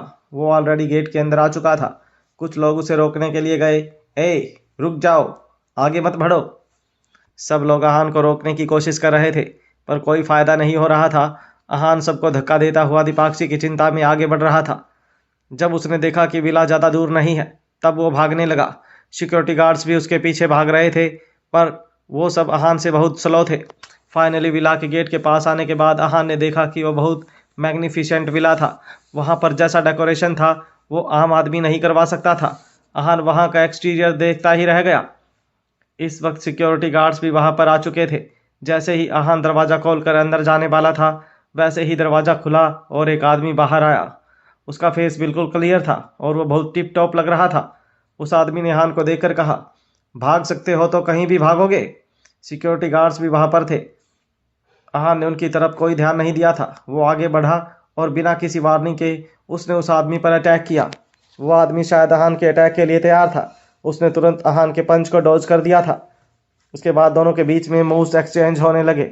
वो दूसरा आदमी भी मार्शल आर्ट्स एक्सपर्ट था, शायद कन्वर्टिंग फोर्स के पीक पर ही था। कुछ मूव्स के बाद अहान को एहसास हुआ कि उसके मूव्स खतरनाक थे। वो मॉडर्न मार्शल आर्ट्स और एंशियंट मार्शल आर्ट्स का मिक्स था। कुछ मूव्स के बाद सांस लेने के बाद दोनों ने रिट्रीट कर लिया था। उन्होंने देखा कि गेट के पास एक लड़की खड़ी है। उस लड़की ने भी उन्हें फाइट करने से रोक लिया। अहान ने देखा कि वो लड़की बहुत सेडक्टिव थी और उसने रिवीलिंग कपड़े पहने हुए थे। उसके हाथ में एक छोटा सा चाकू भी था। जब अहान ने उसे देखा तब वो भी उसे देख रही थी। उसने अहान को देखकर ऐसे स्माइल किया जैसे वो अहान को बहुत सालों से जानती है। अहान उससे पहले कभी नहीं मिला था और उसे नहीं जानता था। उस लड़की ने उस आदमी से कहा, इस लड़के के मार्शल आर्ट्स मूव्स बहुत खतरनाक हैं, तुम्हें प्रिंटेड करने की ज़रूरत नहीं है, तुम आसानी से हार जाओगे। वो आदमी उसकी बात से एग्री नहीं कर रहा था और अहान को टेढ़ी नज़रों से देख रहा था। उस लड़की को कोई फ़र्क नहीं पड़ा और उसने अहान की तरफ देखा और कहा, मुझे नहीं पता तुम यहाँ क्यों आए हो, मैंने तो किसी को इनवाइट नहीं किया था। मुझे उन लोगों के बारे में बता दो, वरना अच्छा नहीं होगा, अहान ने कहा। यह सुनकर उस आदमी ने कहा, ज़्यादा बनो मत, अगर तुम्हें फ़ाइट करनी है तो साफ साफ बोलो। ये सुनकर उस लड़की ने कहा, आशु, क्या तुम चाहते हो कि कोर्ट तुम्हें पनिशमेंट दे। कोर्ट का नाम सुनकर वो आदमी जिसका नाम आशु था चुप हो गया। उस लड़की ने अहान को देखा और कहा, अगर तुम यहाँ किसी को ढूंढने आए हो तो फिर बैठ कर बात करना ज़्यादा अच्छा है। ऐसे किसी के घर आकर मारपीट करना सही नहीं है। अंदर आओ, बैठ कर बात करते हैं। अहान को समझ नहीं आ रहा था कि वो क्या करे। उसने सोचा कि जब वो यहाँ आ ही गया है तो फिर बात करने में हर्ज ही क्या है। वो फिर विला के अंदर आ गया। विला का एक्सटीरियर जितना सुंदर था, इंटीरियर भी उतना ही सुंदर था। चारों तरफ एक्सपेंसिव शोपीस थे और पेंटिंग्स लगी हुई थी। पूरे फ्लोर पर रॉयल कारपेट बिछा हुआ था और मार्बल की बहुत अच्छा प्रीमियम क्वालिटी का था। अहान सोफे पर बैठा और उसने पूछा, वो बोन फायर तुम अरेंज करवाती हो। उस लड़की ने कुछ सोचा और फिर कहा, अच्छा तो तुम उस इंसिडेंट की वजह से यहाँ आए हो, तुम्हें लगता है कि वो लड़की मेरे पास है।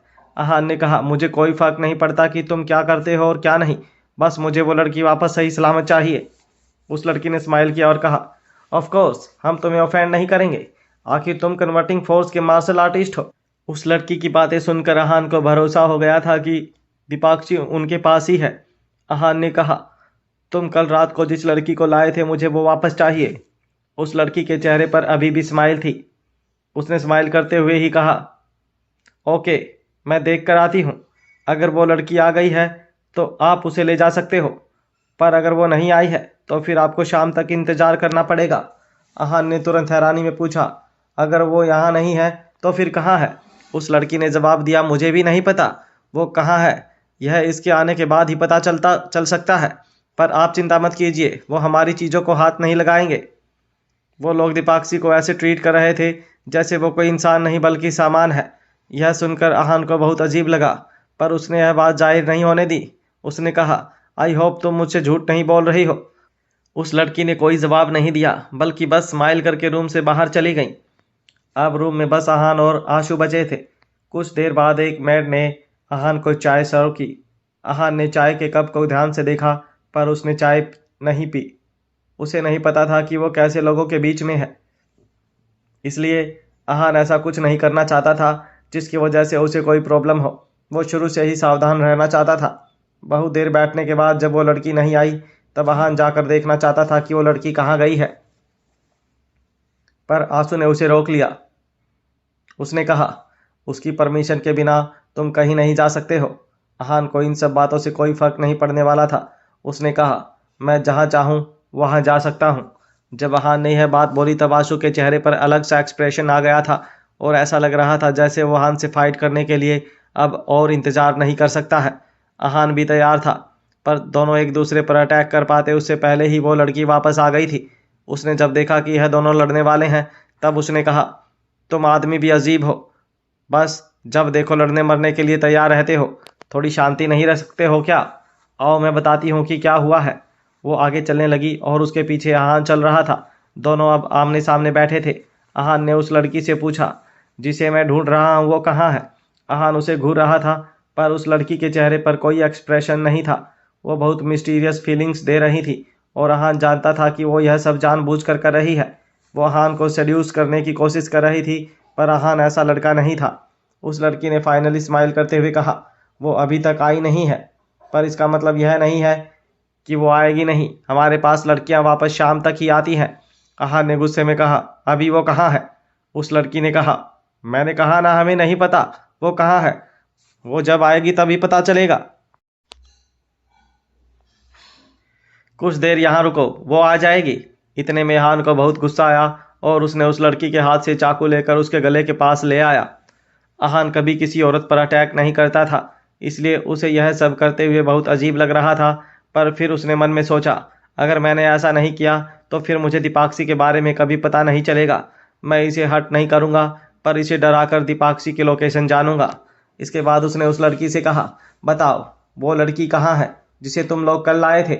उस लड़की के चेहरे पर कोई एक्सप्रेशन नहीं था और उसने बहुत कामली कहा, सर आप चाहे कुछ भी कर लें, मैं आपको उसका पता नहीं बता सकती हूँ और ना ही वो आपको शाम से पहले मिल सकती है। आहान एक ही बार में उसकी जान ले सकता था, पर फिर भी वो लड़की बहुत शांत थी।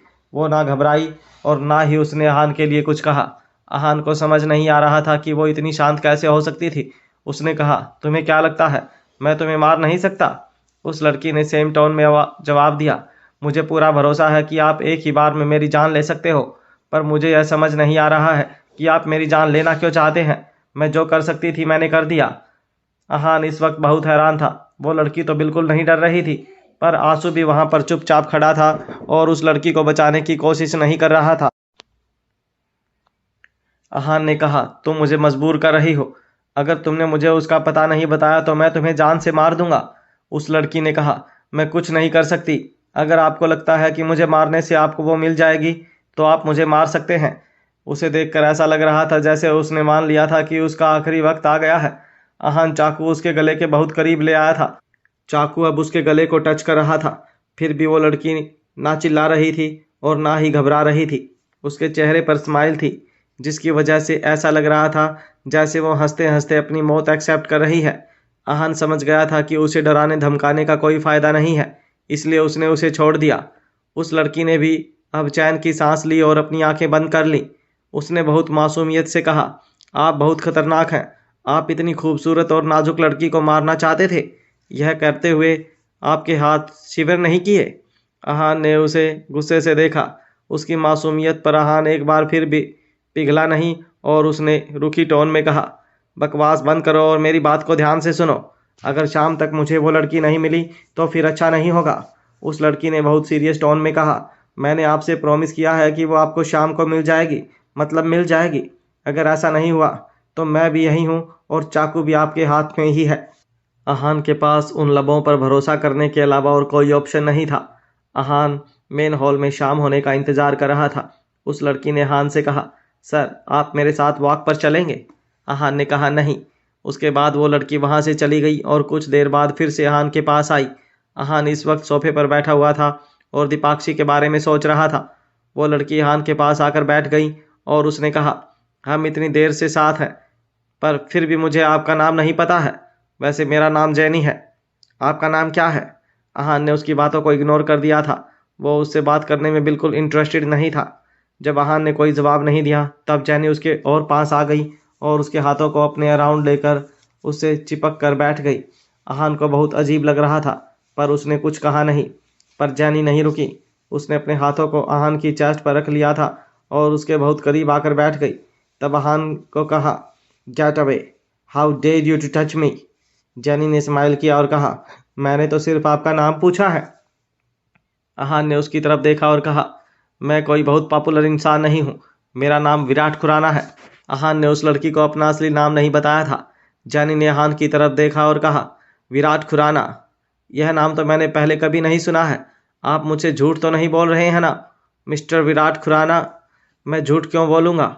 अभी बहुत लोग मेरे बारे में जानते नहीं हैं, अहान ने कहा। जब जैनी ने देखा कि अहान को बात करने में कोई इंटरेस्ट नहीं है तब वो कुछ देर तो चुप रही, पर फिर उसने कहा, वैसे मैंने देखा कि आपके मार्शल आर्ट्स मूव्स तो बहुत अच्छे हैं। ऐसा लगता नहीं है कि लोग आपको जानते नहीं होंगे। अहान ने इसका जवाब सरकास्टिकली दिया, वैसे मैंने देखा है कि आप लोगों के मार्शल आर्ट्स मूव भी कुछ कम नहीं है। मुझे नहीं लगता कि आप अच्छे लोग हैं। जैनी ने स्माइल किया और कहा, मैंने कभी नहीं कहा कि हम अच्छे लोग हैं। अगर आपको मेरी वजह से इस बारे में मिसअंडरस्टैंडिंग हुई है तो फिर सॉरी। अहान ने पूछा, तुम अच्छे लोग तो नहीं हो, फिर तुम कौन सा गलत काम कर रहे हो? जैनी धीरे से हंसी और उसने कहा, हा हा हा, ज़्यादा कुछ बुरा नहीं कर रहे हैं, बस कुछ पैसे कमा रहे हैं। हमारी भी तो फैमिलीज हैं। अहान ने मन में सोचा, इन लोगों में इंसानियत तो जैसे खत्म हो गई है। इसके बाद उसने जैनी से कहा, तो क्या तुम लोग कुछ बहुत बड़ा प्लान कर रहे हो? जैनी ने जवाब दिया, प्लान तो है पर हम वो पूरा कर पाएंगे या नहीं वो मुझे नहीं पता। अगर आपके जितने कोई पावरफुल मिले तब कोई बात हो सकती है। अहान ने कहा, तुम लोग खूबसूरत लड़कियों को किडनैप करते हो और किसी तरह उनका ब्रेन वॉश कर देते हो, पर तुम यह सब करते क्यों हो? जैनी ने अहान की बात सुनी पर वो कोई जवाब नहीं देना चाहती थी। उसने कहा, मैं आपको इसके आगे कुछ नहीं बता सकती हूँ। अगर आपको जानना है तो फिर आपको हमारा ग्रुप ज्वाइन करना पड़ेगा। जैनी उसे बहुत सेड्यूस करने की कोशिश कर रही थी। उसके बॉडी मूवमेंट्स और फेशियल एक्सप्रेशंस ऐसे ही थे, इसलिए अहान ने फिर से अपनी आंखें बंद कर ली थी। जैनी ने भी अब कुछ नहीं कहा। वो जानती थी कि अहान को एक बार गुस्सा दिलाना काफ़ी था और अगर उसने फिर से उससे बात करने की कोशिश की तो फिर वो अहान से बच नहीं पाएगी। जैनी अहान के पास से उठकर दूसरे सोफे पर बैठ गई। दोनों काफ़ी देर वहाँ आराम कर रहे थे। तभी रूम में आशु आया। वो बहुत हड़बड़ाया हुआ था। आते ही वो जैनी के पास गया और उसके कान में कुछ बोला। जैसे जैसे वो बोल रहा था जैनी के चेहरे के एक्सप्रेशंस बदल रहे थे। उसके चेहरे का रंग सफ़ेद हो गया था। उसने तुरंत अहान से कहा, सर कोई आया है, आप ऊपर रूम में जाकर छुप क्यों नहीं जाते हैं? अहान ने उसकी तरफ देखा और कहा, ऐसा कौन आ गया है जिससे तुम इतना डर रही हो? अगर तुम उस लड़की को यहाँ ले आओ तो मैं तुम्हारी मदद कर सकता हूँ। जैनी ने कहा, सर हमें इस मामले में आपकी मदद नहीं चाहिए, हम खुद हैंडल कर लेंगे। और रही बात उस लड़की की, तो वो यहाँ अभी नहीं आ सकती है, आप प्लीज़ ऊपर जाइए। अहान को इनके मामले में नहीं पड़ना था, इसलिए वो भी मान गया और ऊपर चला गया। अहान सेकंड फ्लोर के रूम में चला जाता है। वो रूम किसी लड़की का होता है पर जैनी का होता है या नहीं इसके बारे में अहान को नहीं पता होता। अहान देखता है कि चेयर पर कपड़ों का ढेर रखा है और बाकी सामान भी रूम में इधर उधर फैला हुआ है। अहान रियलाइज़ करता है कि ये लड़की बहुत लेजी है। वो ज़्यादा इधर उधर नहीं देखता है और बस अपने लिए जगह बनाकर बैठ जाता है। वो बाहर के मूवमेंट्स समझने की कोशिश करता है पर रूम साउंड प्रूफ था, इसलिए उसे ज़्यादा कुछ समझ नहीं आता है। कुछ पल बाद अहान को लगा कि वहां पर कोई आ गया था। अहान सुनने की कोशिश कर रहा था पर उसे कुछ सुनाई नहीं दे रहा था। थोड़ी देर बाद अहान को किसी आदमी के चिल्लाने की आवाज़ आई। अहान उठकर जाना चाहता था पर जानी ने मदद लेने से मना कर दिया था, इसलिए वो रुक गया था। आधे घंटे बाद जानी ने डोर नॉक किया और अंदर आ गई। जानी का चेहरा उतरा हुआ था और वो पहले जैसे चीयरफुल भी नहीं लग रही थी, पर फिर भी उसने स्माइल करते हुए कहा, आई होप आपने मेरे रूम में ज़्यादा ताका झांकी नहीं की है। अहान ने इस सवाल का जवाब नहीं दिया बल्कि उससे कहा, वो आदमी चला गया? जानी ने कहा। वो इसके बारे में बात नहीं करना चाहती थी, इसलिए अहान ने भी आगे कुछ नहीं पूछा। वैसे भी उसे सिर्फ दीपाक्षी से मतलब था और अब तो शाम भी हो चुकी थी। उसने कहा, अब शाम हो चुकी है, अब मुझे उस लड़की से मिलना है। जानी ने भी अपने मूड को ठीक कर लिया था। उसने खुद को नॉर्मल किया और फिर कहा, यस, मैं यहाँ उसी के लिए आई हूँ, मेरे साथ चलिए। ये सुनकर अहान को थोड़ी शांति मिली, पर एंड मोमेंट तक वो उन पर भरोसा नहीं कर सकता था। वो जानी के पीछे पीछे नीचे जाने लगा। उसने जब मेन हॉल को देखा तब उसे लगा जैसे वहां पर कुछ हुआ था। वहां चेयर टूटी हुई थी और फ्लोर पर कुछ निशान भी थे। कुछ शोपीस के टुकड़े भी गिरे हुए थे। किसी ने सब कुछ साफ करने की कोशिश की थी पर वो पूरी तरह से साफ नहीं कर पाया था। वहां का ऑरा और वाइब भी अहान को बहुत अलग लग रहा था। अहान ने कुछ नहीं कहा और बस जानी के पीछे चल रहा था। उसने देखा कि बाहर अंधेरा हो चुका था। दोपहर को शायद बारिश हुई थी, इसलिए सब कुछ बहुत शांत और सरियल लग रहा था। जानी ने अहान से पूछा, सर, उस लड़की से मिलने के बाद क्या आप हम पर अटैक करेंगे? अहान जानता था कि ये कितना सीरियस सवाल है। उसने भी इसके बारे में सोचा था। अहान ने जवाब दिया, मुझे कोई फर्क नहीं पड़ता कि तुम लोग क्या करते हो और क्या नहीं। जब तक तुम लोग मुझे प्रोवोक नहीं करोगे मैं तुम्हें कुछ नहीं करूँगा। जानी ने स्माइल किया और कहा, अपने प्रॉमिस को मत तोड़ना। हम भले ही अच्छे लोग नहीं हैं पर अपनी बात से मुकरते भी नहीं हैं। अहान ने कुछ नहीं कहा। उसे किसी भी बात से कोई फर्क नहीं पड़ता था। उसे इस वक्त सिर्फ दीपाक्षी की सेफ्टी से मतलब था। अगर वो ठीक है और कोई उसे प्रोवोक नहीं करेगा तो फिर अहान भी कुछ नहीं करेगा। एंट्रेंस पर एक कार उनका वेट कर रही थी। जानी ने कार का दरवाजा खोला और ट्रक को बुलाने का इशारा किया। अहान ने देखा कि कार ड्राइवर वही ट्रक ड्राइवर था जो लकड़ियां लेकर आया था। उसने भी अहान को देख लिया था पर जो जानबूझकर नजरें चुरा रहा था। जैनी साइड में खड़ी हो गई और उसने कहा, जिन लकड़ियों को चूज किया गया था वो सब ट्रक में है। अहान को दीपाक्षी की सेफ्टी की चिंता थी, इसलिए वो तुरंत ट्रक के पीछे गया और उसने दरवाजा खोला। अहान ने देखा कि उसमें बहुत सारी खूबसूरत लड़कियां थीं। अहान ने दीपाक्षी को ढूंढा जो इस वक्त बेहोश थी। उसे देखकर अहान ने चैन की सांस ली। उसने दीपाक्षी को आवाज़ दी पर उसकी तरफ से कोई रिस्पॉन्स नहीं था। उसने उसे अपनी गोद में उठाया और ट्रक से बाहर ले आया। अहान के चेहरे पर परेशान एक्सप्रेशन देखकर जानी ने कहा, चिंता मत करो, ये सब नशे की दवाई की वजह से है। जब असर खत्म हो जाएगा ये होश में आ जाएंगी। अहान ने पहले ही देख लिया था कि दीपाक्षी की सांसें चल रही हैं और वो जिंदा है, इसलिए उसे ज़्यादा घबराहट नहीं हुई थी। अहान ने वहां पर सारी लड़कियों को देखा। वो पूछना चाहता था कि ये लोग उनके साथ क्या करते हैं, पर उसने ऐसा नहीं किया। उसे दीपाक्षी मिल गई थी, इसलिए वो जाने के लिए तैयार था। जब वो उसे गोद में उठाकर ले जा रहा था तब जानी ने उसे उसका हाथ पकड़कर रोक लिया। अहान ने कहा, क्या हुआ, क्या चाहिए तुम्हें? अहान को ऐसा लगा जैसे वो अपनी बात से मुकरना चाहती है। अहान ने सोचा कि अगर जानी ने अपना प्रॉमिस तोड़ा तो वो उस पर अटैक कर देगा, पर ऐसा नहीं हुआ। बल्कि जानी अपने घुटनों पर अहान के सामने बैठ गई और रोने लगी। उसने रोते हुए कहा, विराट सर, प्लीज़ मेरी मदद कीजिए। उसका रोना देखकर कोई भी पिघल सकता था। वो एक तो बहुत खूबसूरत थी और उसके अलावा अब वो घुटने पर बैठी थी। ऐसा लग रहा था जैसे वो अहान को जाने नहीं देना चाहती थी। अहान ने उसकी तरफ देखा और कोल्ड टोन में कहा, मैं तुम्हारी मदद नहीं करूँगा। जानी को उम्मीद नहीं थी कि अहान इतना ब्लंटली मना कर देगा। उसने फिर से अहान की तरफ देखा और कहा, आप पूछेंगे नहीं कि मुझे आपकी मदद क्यों चाहिए? अहान को भी क्यूरियोसिटी हो रही थी पर वो किसी नए लफड़े में नहीं पड़ना चाहता था, इसलिए उसने कहा, नहीं, मुझे कोई इंटरेस्ट नहीं है। अहान के जवाब ने जानी की सारी उम्मीदें खत्म कर दी थी। वो इस तरह गिर गई जैसे उसके शरीर से जान ही निकल गई थी। अब उसने अहान को जाने से भी नहीं रोका था। जब अहान जिसे रास्ते से आया था उस रास्ते से वापस जा रहा था तब आंसू ने उसे रोक लिया। वो जानी जितना मजबूर नहीं था, बल्कि उसने बहुत सीरियस टोन में कहा, हमारी मदद करने के बदले में तुम क्या चाहते हो? अहान ने जवाब दिया, तुम्हें क्यों लगता है कि मैं तुम्हारी मदद करूंगा? तुम लोग मेरे कोई नहीं लगते हो। और आज के बाद मैं तुमसे मिलना भी नहीं चाहता हूँ। इसके आगे आंसू ने अहान को मनाने की कोशिश नहीं की और कहा, आई अंडरस्टैंड। इतना कहने के बाद वो वहाँ से साइड हो गया। बहुत देर हो चुकी थी और दीपाक्षी को अभी तक होश नहीं आया था। अहान उसे होटल रूम में ले आया और उसके होश आने तक उसके पास ही बैठा रहा। दीपाक्षी को जब होश आया तब उसने धीरे धीरे अपनी आंखें खोली। आंखें खोलते ही उसे अपने सामने अहान नजर आया। उसके मन में इस वक्त बहुत सारे सवाल थे। उसे कुछ याद नहीं था कि उसके साथ क्या हुआ था। उसे समझ नहीं आ रहा था कि वो यहाँ कैसे पहुंची।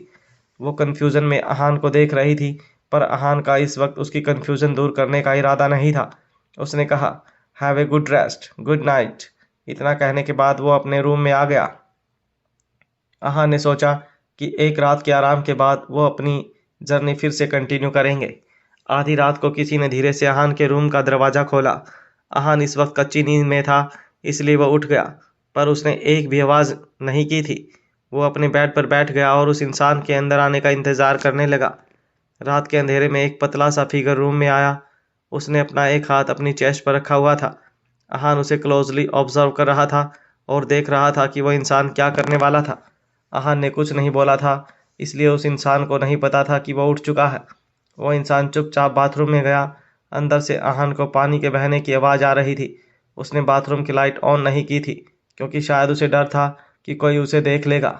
वो बाहर आया और चुपचाप वहाँ से जाने लगा। तभी अहान ने कहा, अब अंदर तक आ गए हो तो कम से कम ये तो बता दो कि तुम कौन हो। इतना कहने के बाद अहान रूम की लाइट ऑन करने लगा, पर इतने में ही एक पतली सी आवाज़ ने ज़ोर से कहा, डोंट। अहान ये आवाज़ पहचान गया था। उसने तुरंत कहा, जैनी। जैनी भी उस आवाज़ को पहचान गई थी और उसने कहा, विराट सर। अहान ने कहा, मैंने कहा था ना कि मैं तुम्हारी मदद नहीं करूँगा, फिर तुम यहाँ क्यों आई हो। अहान ने पहले सोचा कि जैनी उसे ढूंढते हुए वहाँ आई, पर ऐसा नहीं था। ये सिर्फ एक कोइंसिडेंस था। जैनी ने कहा, मुझे नहीं पता था कि आप यहाँ पर हैं। मैं तो यहाँ किसी से बचते हुए आई हूँ। अहान ने शौक होते हुए पूछा, बचते हुए? जैनी ने कहा, आप मेरी मदद नहीं करना चाहते, इसलिए मैं आपसे मदद नहीं मांगूंगी।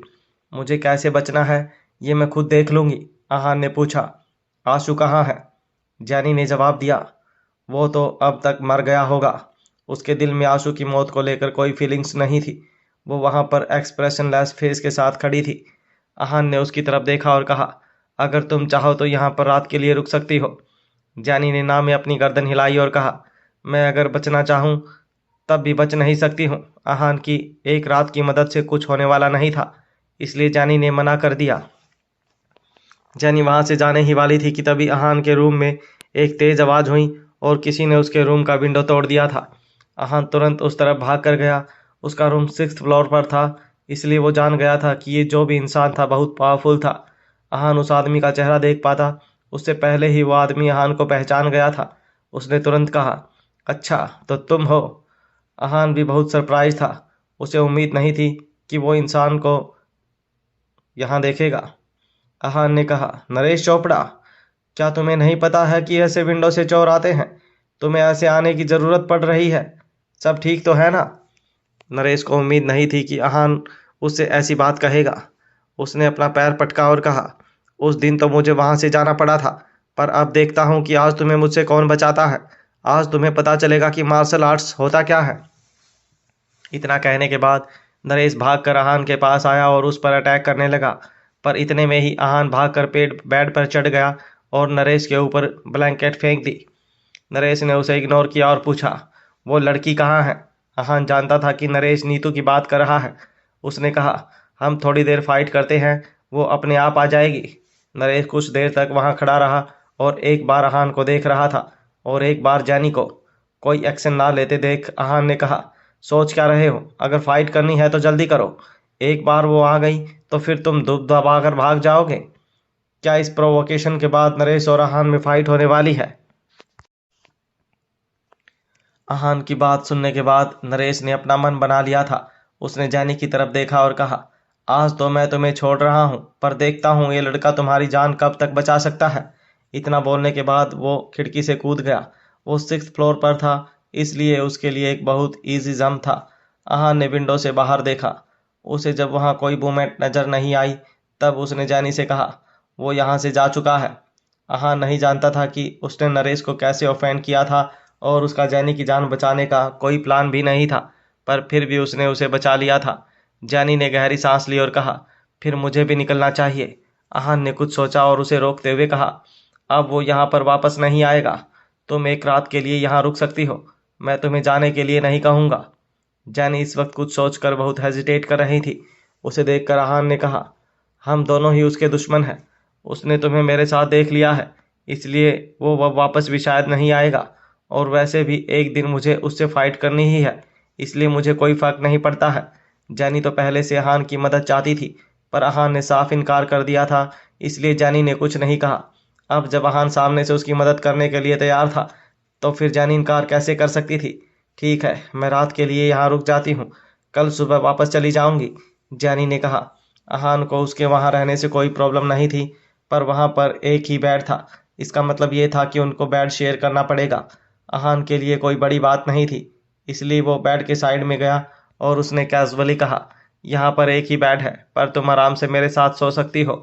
मैं चीप इंसान नहीं हूँ, इसलिए तुम मेरे साथ सेफ हो। अगर फिर भी तुम्हें कोई डाउट है तो मैं नीचे सो जाता हूँ। जैनी ने तुरंत कहा, नहीं नहीं, इसकी कोई ज़रूरत नहीं है। इतना सुनने के बाद अहान बेड पर सो गया और उसने अपना ब्लैंकेट ओढ़ लिया। बहुत देर बाद उसे जैनी के बेड पर जाने आने की आवाज़ आई। जैनी उसके साइड में आकर सो गई थी। अहान को जैनी की नर्वसनेस फील हो रही थी। उसने सोचा कि सुबह तो वो खुद उसको चिपक रही थी और अभी इतना घबरा रही थी। टूटी हुई विंडो की वजह से रूम बहुत ठंडा हो रहा था, इसलिए दोनों ने एक ही ब्लैंकेट ओढ़ा हुआ था। अहान ने जैसा कहा था वैसा ही हुआ। रात भर उसने कुछ नहीं कहा और बहुत आराम की नींद ली। सुबह पहले आंख जैनी की खुली। वो बहुत रिलैक्स थी कि रात को कुछ भी ऐसा वैसा नहीं हुआ था। उसने अहान को देखा। जैनी के उठने की वजह से अहान की आंख भी खुल गई थी। उसने जैनी की तरफ देखा। उसके बाल बिखरे हुए थे और चेहरे पर कोई मेकअप नहीं था। अहान ने उसे देखा और पूछा, तुम्हारी चोट कैसी है? कुछ सीरियस तो नहीं है ना? जब वो रात को सो रही थी तब उसने अपनी चेस्ट पर हाथ रखा हुआ था, इसलिए अहान को लगा शायद उसे इंटरनल इंजरीज हुई थी। जैनी ने जवाब दिया, नहीं, ज़्यादा सीरियस इंजरीज नहीं है, इसलिए कुछ दिन आराम करने के बाद मैं ठीक हो जाऊंगी। सुबह हो चुकी है, अब मुझे निकलना चाहिए। अहान ने कुछ नहीं कहा। उसने जैनी को बाथरूम में जाते हुए देखा। जैनी फ्रेश हुई और जब वो वापस बाहर आई तब उसके बाल बंधे हुए थे और चेहरा भी पहले से बेहतर लग रहा था। बाहर आने के बाद उसने कहा, कल रात के लिए थैंक यू, अब मैं चलती हूँ।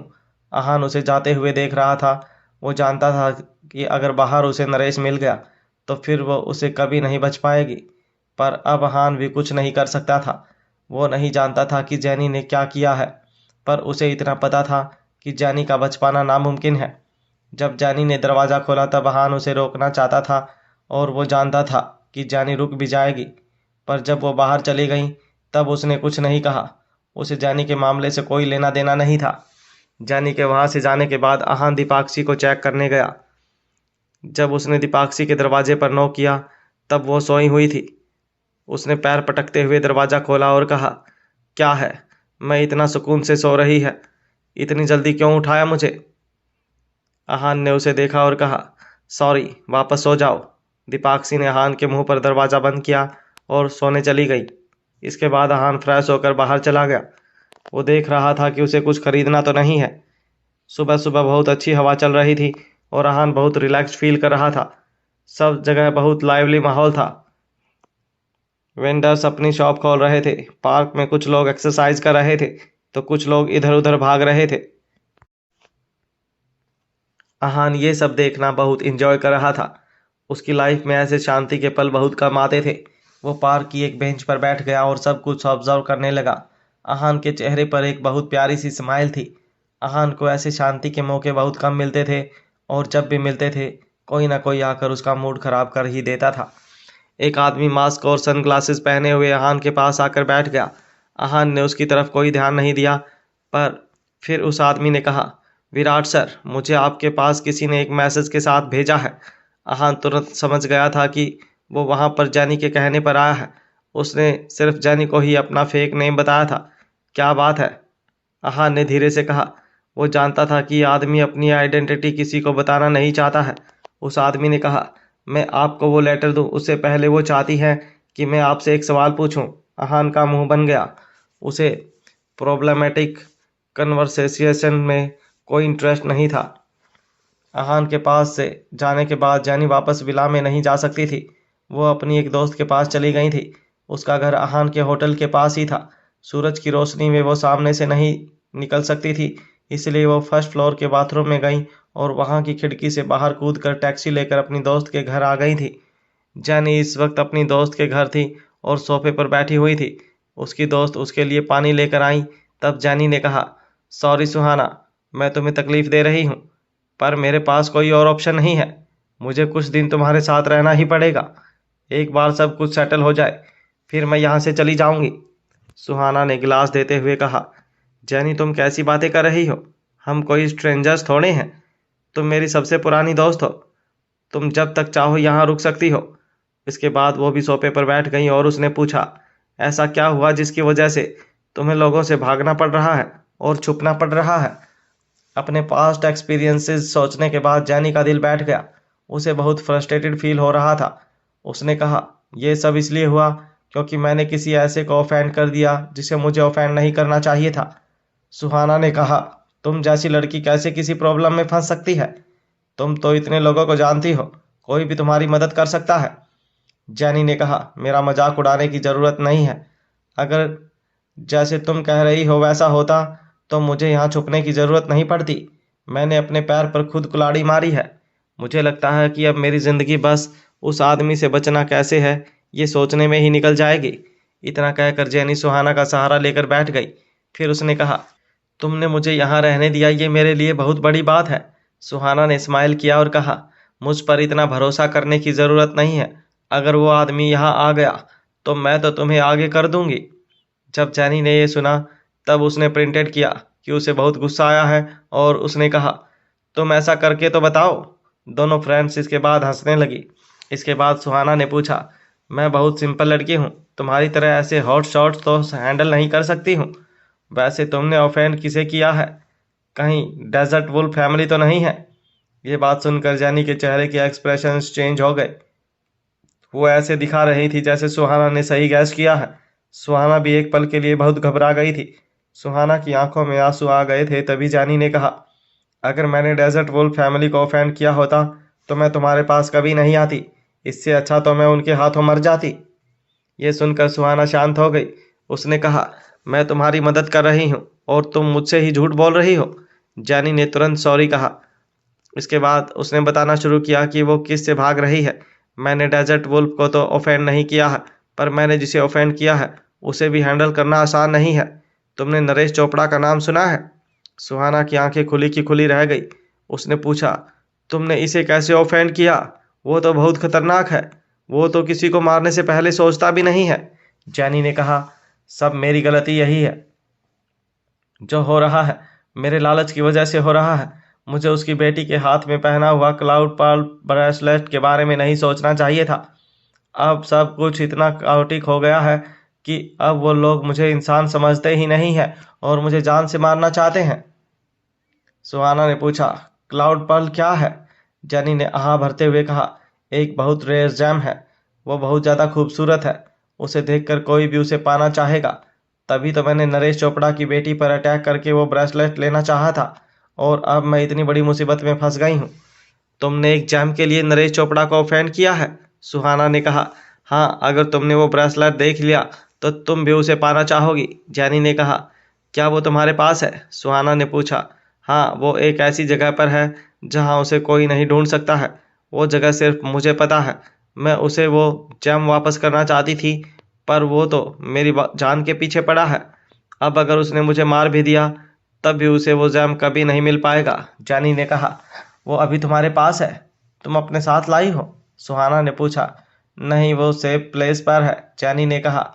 इस वक्त अहान के पास बैठे आदमी ने अपने पास से कुछ निकाला। उसे देखकर अहान हैरान हो गया। उस मिस्टीरियस आदमी ने वो चीज़ अहान के हाथ में दे दी। अहान ने फील किया, तब उसे लगा कि वो एक छोटी सी कोई चीज़ है जो भारी है। अहान समझ गया था कि वो एक तरह का जैमस्टोन है। जैसे ही अहान उसे देखने वाला था उस आदमी ने कहा, यह बहुत ज़्यादा प्रेसियस है। मुझे उम्मीद है कि विराट सर इसको संभाल कर रख सकते हैं। मुझे जो सवाल पूछना है वो भी इसके रिगार्डिंग ही पूछना है। उसकी बात सुनने के बाद आहान ने उस चीज को देखा। वो सच में एक जैम स्टोन था जो बहुत चमक रहा था। आहान को समझ नहीं आ रहा था कि उस आदमी ने यह प्रेशियस स्टोन उसे क्यों दिया था। उसने पूछा, यह क्या है? यह तुम मुझे क्यों दे रहे हो? उस मास्क वाले आदमी ने कहा, विराट सर, अगर नरेश चोपड़ा आपसे यह मांगेंगे तो क्या आप उन्हें यह दे देंगे? यह सुनकर आहान ने उसे घूरा और कहा, जब यह तुम मुझे दे रहे हो तो यह मेरा हुआ ना, मैं भला इसे किसी और को क्यों दूंगा? उस आदमी ने कहा, यह भी सच है, पर फिर भी क्या आप मेरे सवाल का जवाब दे सकते हैं? उस आदमी ने मास्क और सनग्लासेस पहने हुए थे, इसलिए हान को उसके एक्सप्रेशन नजर नहीं आ रहे थे। वो नहीं जानता था कि यह आदमी क्या सोच रहा है। हान ने उसके सवाल का सीधा सीधा जवाब नहीं दिया था, बल्कि नाराज होते हुए कहा, वो लड़की इस जेमस्टोन की वजह से मेरे और नरेश के बीच में झगड़ा करवाना चाहती है ताकि वो खुद उससे बच के निकल सके। उसे कह देना कि उसने गलत आदमी से पंगा लिया और गलत आदमी से ही मदद की उम्मीद की है। अब आहान का वहां बैठने का कोई मतलब नहीं था, इसलिए वो वहां से उठकर सुपरमार्केट आ गया। क्लाउड पर अभी भी आहान के पास था और वो नहीं जानता था कि वो उसका क्या करेगा। जैनी बैठी और उसने एक सांस में सारा पानी पी लिया। इसके बाद वो वहीं सोफे पर लेट गई और सुहाना उठकर बुक शेल्फ के पास चली गई। उसने एक बुक निकाली और उसे पढ़ना शुरू कर दिया और जैनी वहीं सोफे पर लेटी रही। दोनों इस तरह सुकून से पूरी दोपहर बिता सकते थे, पर ऐसा नहीं हुआ। सुहाना ने 2 पेज ही पढ़े थे कि इतने में दरवाजे पर कोई अपने भारी हाथ से खटखटाने लगा। दोनों फ्रेंड्स तुरंत खड़ी हो गई, क्योंकि वो जानती थी कि वो मुसीबत में है। सुहाना लगातार जैनी को देख रही थी और उसके फैसले का इंतजार कर रही थी। जैनी खुद भी बहुत हड़बड़ाई हुई थी, इसलिए उसने कहा, जल्दी से रूम में छुप जाओ। तुम क्या करोगे? तुम भी मेरे साथ चलो और छुप जाओ, सुहाना ने कहा। नहीं, एक बार वो अंदर आ गए और उन्हें कोई नज़र नहीं आया तो वो लोग पूरा घर छान मारेंगे। मैं नहीं चाहती कि वो लोग तुम्हें देखें और तुम्हें नुकसान पहुंचाएं। जाओ जल्दी, जैनी ने कहा और हाथ पकड़कर सुहाना को उसके रूम में भेज दिया। जैनी ने बहुत काम टोन में कहा, वेट हियर। इसके बाद जैनी लिविंग रूम में आ गई और उन लोगों के अंदर आने का इंतजार करने लगी। वो जानती थी कि अब वो भागकर कहीं नहीं जा सकती थी। कुछ सेकंड्स में ही घर का दरवाज़ा टूट गया था और उस तरफ जो खड़ा था वो कोई और नहीं बल्कि नरेश चोपड़ा था। जब वो अंदर आया तब उसने देखा कि जैनी सोफे पर आराम से बैठी हुई है। उसका चेहरा पानी की तरह शांत था। उसे वहां देखकर नरेश को कोई खास खुशी नहीं हुई।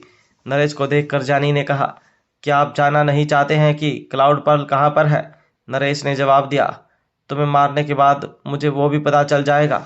तुम बिना फिक्र किए मर सकती हो। जैनी हंसने लगी और उसने कहा, वो कहाँ पर है यह सिर्फ मैं जानती हूँ। मेरे मरने के बाद आप उसे कभी नहीं ढूंढ पाएंगे। नरेश को इन सब बातों से कोई फर्क नहीं पड़ता और वो तेज चलकर जैनी के पास आता है। वो उसे गर्दन से पकड़कर सोफे से उठाता है और उसे फेंक देता है। जैनी ने रेजिस्ट करने की कोई हिम्मत नहीं की और इसलिए वो सरेंडर कर देती है और ज़मीन पर गिर जाती है। जैनी को सीरियस इंटरनल इंजरीज हो जाती हैं और दर्द की वजह से वो फैटल होने लगती है। नरेश उससे कहता है, तुमने मुझसे पंगा लेने के बारे में सोचा था, तुम यही डिजर्व करती हो। इतना कहने के बाद नरेश जैनी के पास पहुंच जाता है और उसे ऐसा लगता है जैसे वो एक ही मूव में उसकी जान ले लेगा। जैनी ने अपने आप को सरेंडर कर दिया था और उसने सोच लिया था कि उसकी लाइफ यहीं तक थी।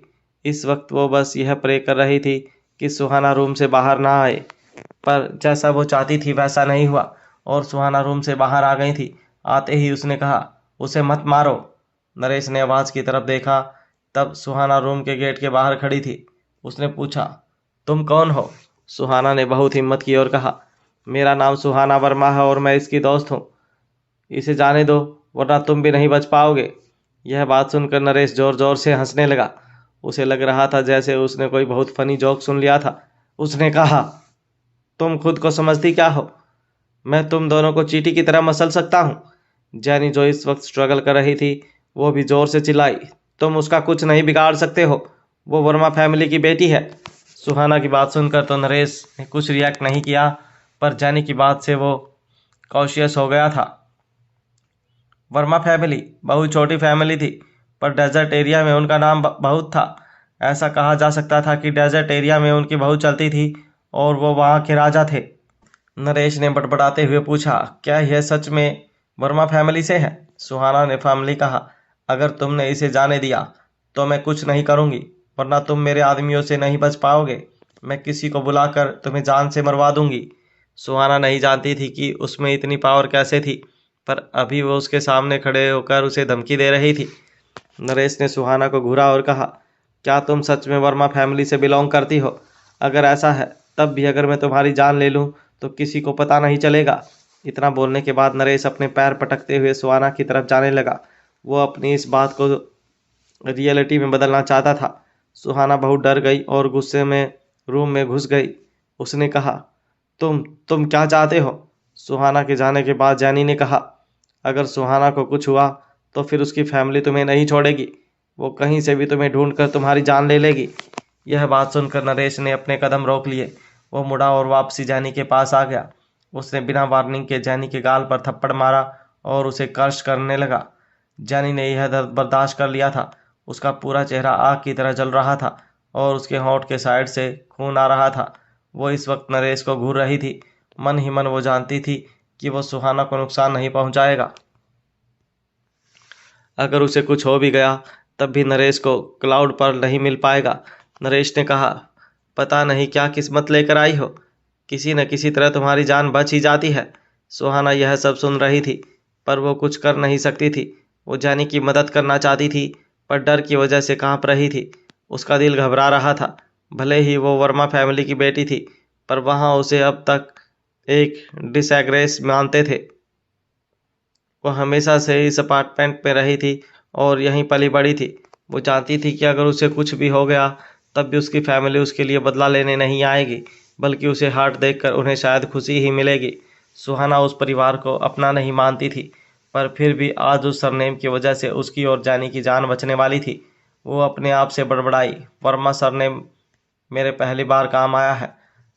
उधर अहान उस जैमस्टोन को गौर से देख रहा था। उसने सोचा कि शायद नरेश इस जैमस्टोन की वजह से जैनी को मारना चाहता था और उसके पीछे पड़ा था। फिर भी कहीं ना कहीं उसे लग रहा था कि नरेश इतना चीप नहीं है कि जैमस्टोन की वजह से पूरे टाउन में घूमे। उसने सोचा कि शायद उसमें कुछ राज है जो सिर्फ नरेश ही जानता है।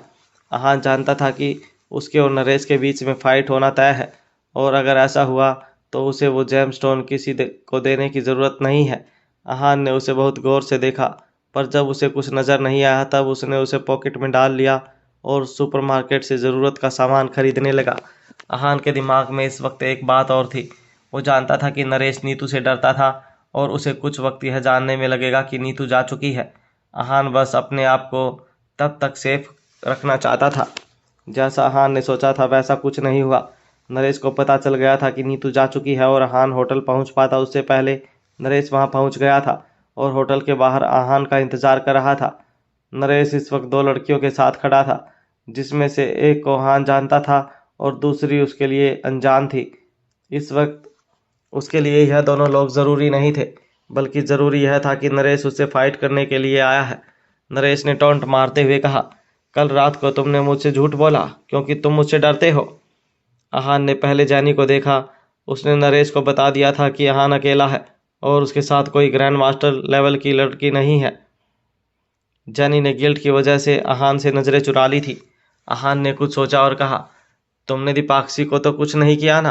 अहान जानता था कि नरेश को दीपाक्षी के दादाजी ने उसे वापस घर लाने के लिए अपॉइंट किया था। इस वक्त तुम्हें दीपाक्षी की नहीं बल्कि अपनी फिक्र करनी चाहिए। आज तुम्हारा इस धरती पर आखिरी दिन है, नरेश ने कहा। अहान के कुछ कहने से पहले ही नरेश उसकी तरफ अटैक करने के लिए भागा। अहान के हाथ में इस वक्त सामान था। उसने वो सामान फेंक दिया और नरेश से अटैक के लिए तैयार हो गया। अहान ने जैसे ही पंच डॉज किया, वो एक कार पर लगा और कार में अलार्म बजना शुरू हो गया। वहाँ बहुत भीड़ इकट्ठा हो गई थी। तब अहान ने कहा, हमें यहाँ फाइट नहीं करनी चाहिए, यहाँ बहुत सारे लोग हैं। नरेश ने गुस्से में कहा, आज चाहे कुछ भी हो जाए तुम मेरे हाथों से नहीं बच सकते हो। वो लगातार अहान पर अटैक करने की कोशिश कर रहा था। अहान ने कहा, मुझे सबके सामने फाइट करने में कोई इंटरेस्ट नहीं है, हम किसी खाली जगह पर भी फाइट कर सकते हैं, वो भी नरेश के अटैक्स को डोज करते हुए। नरेश ने कहा, ठीक है, मैं 3 तक काउंट करूंगा और हम दोनों रुक जाएंगे। उसके बाद हम किसी खाली जगह पर जाकर फाइट करेंगे।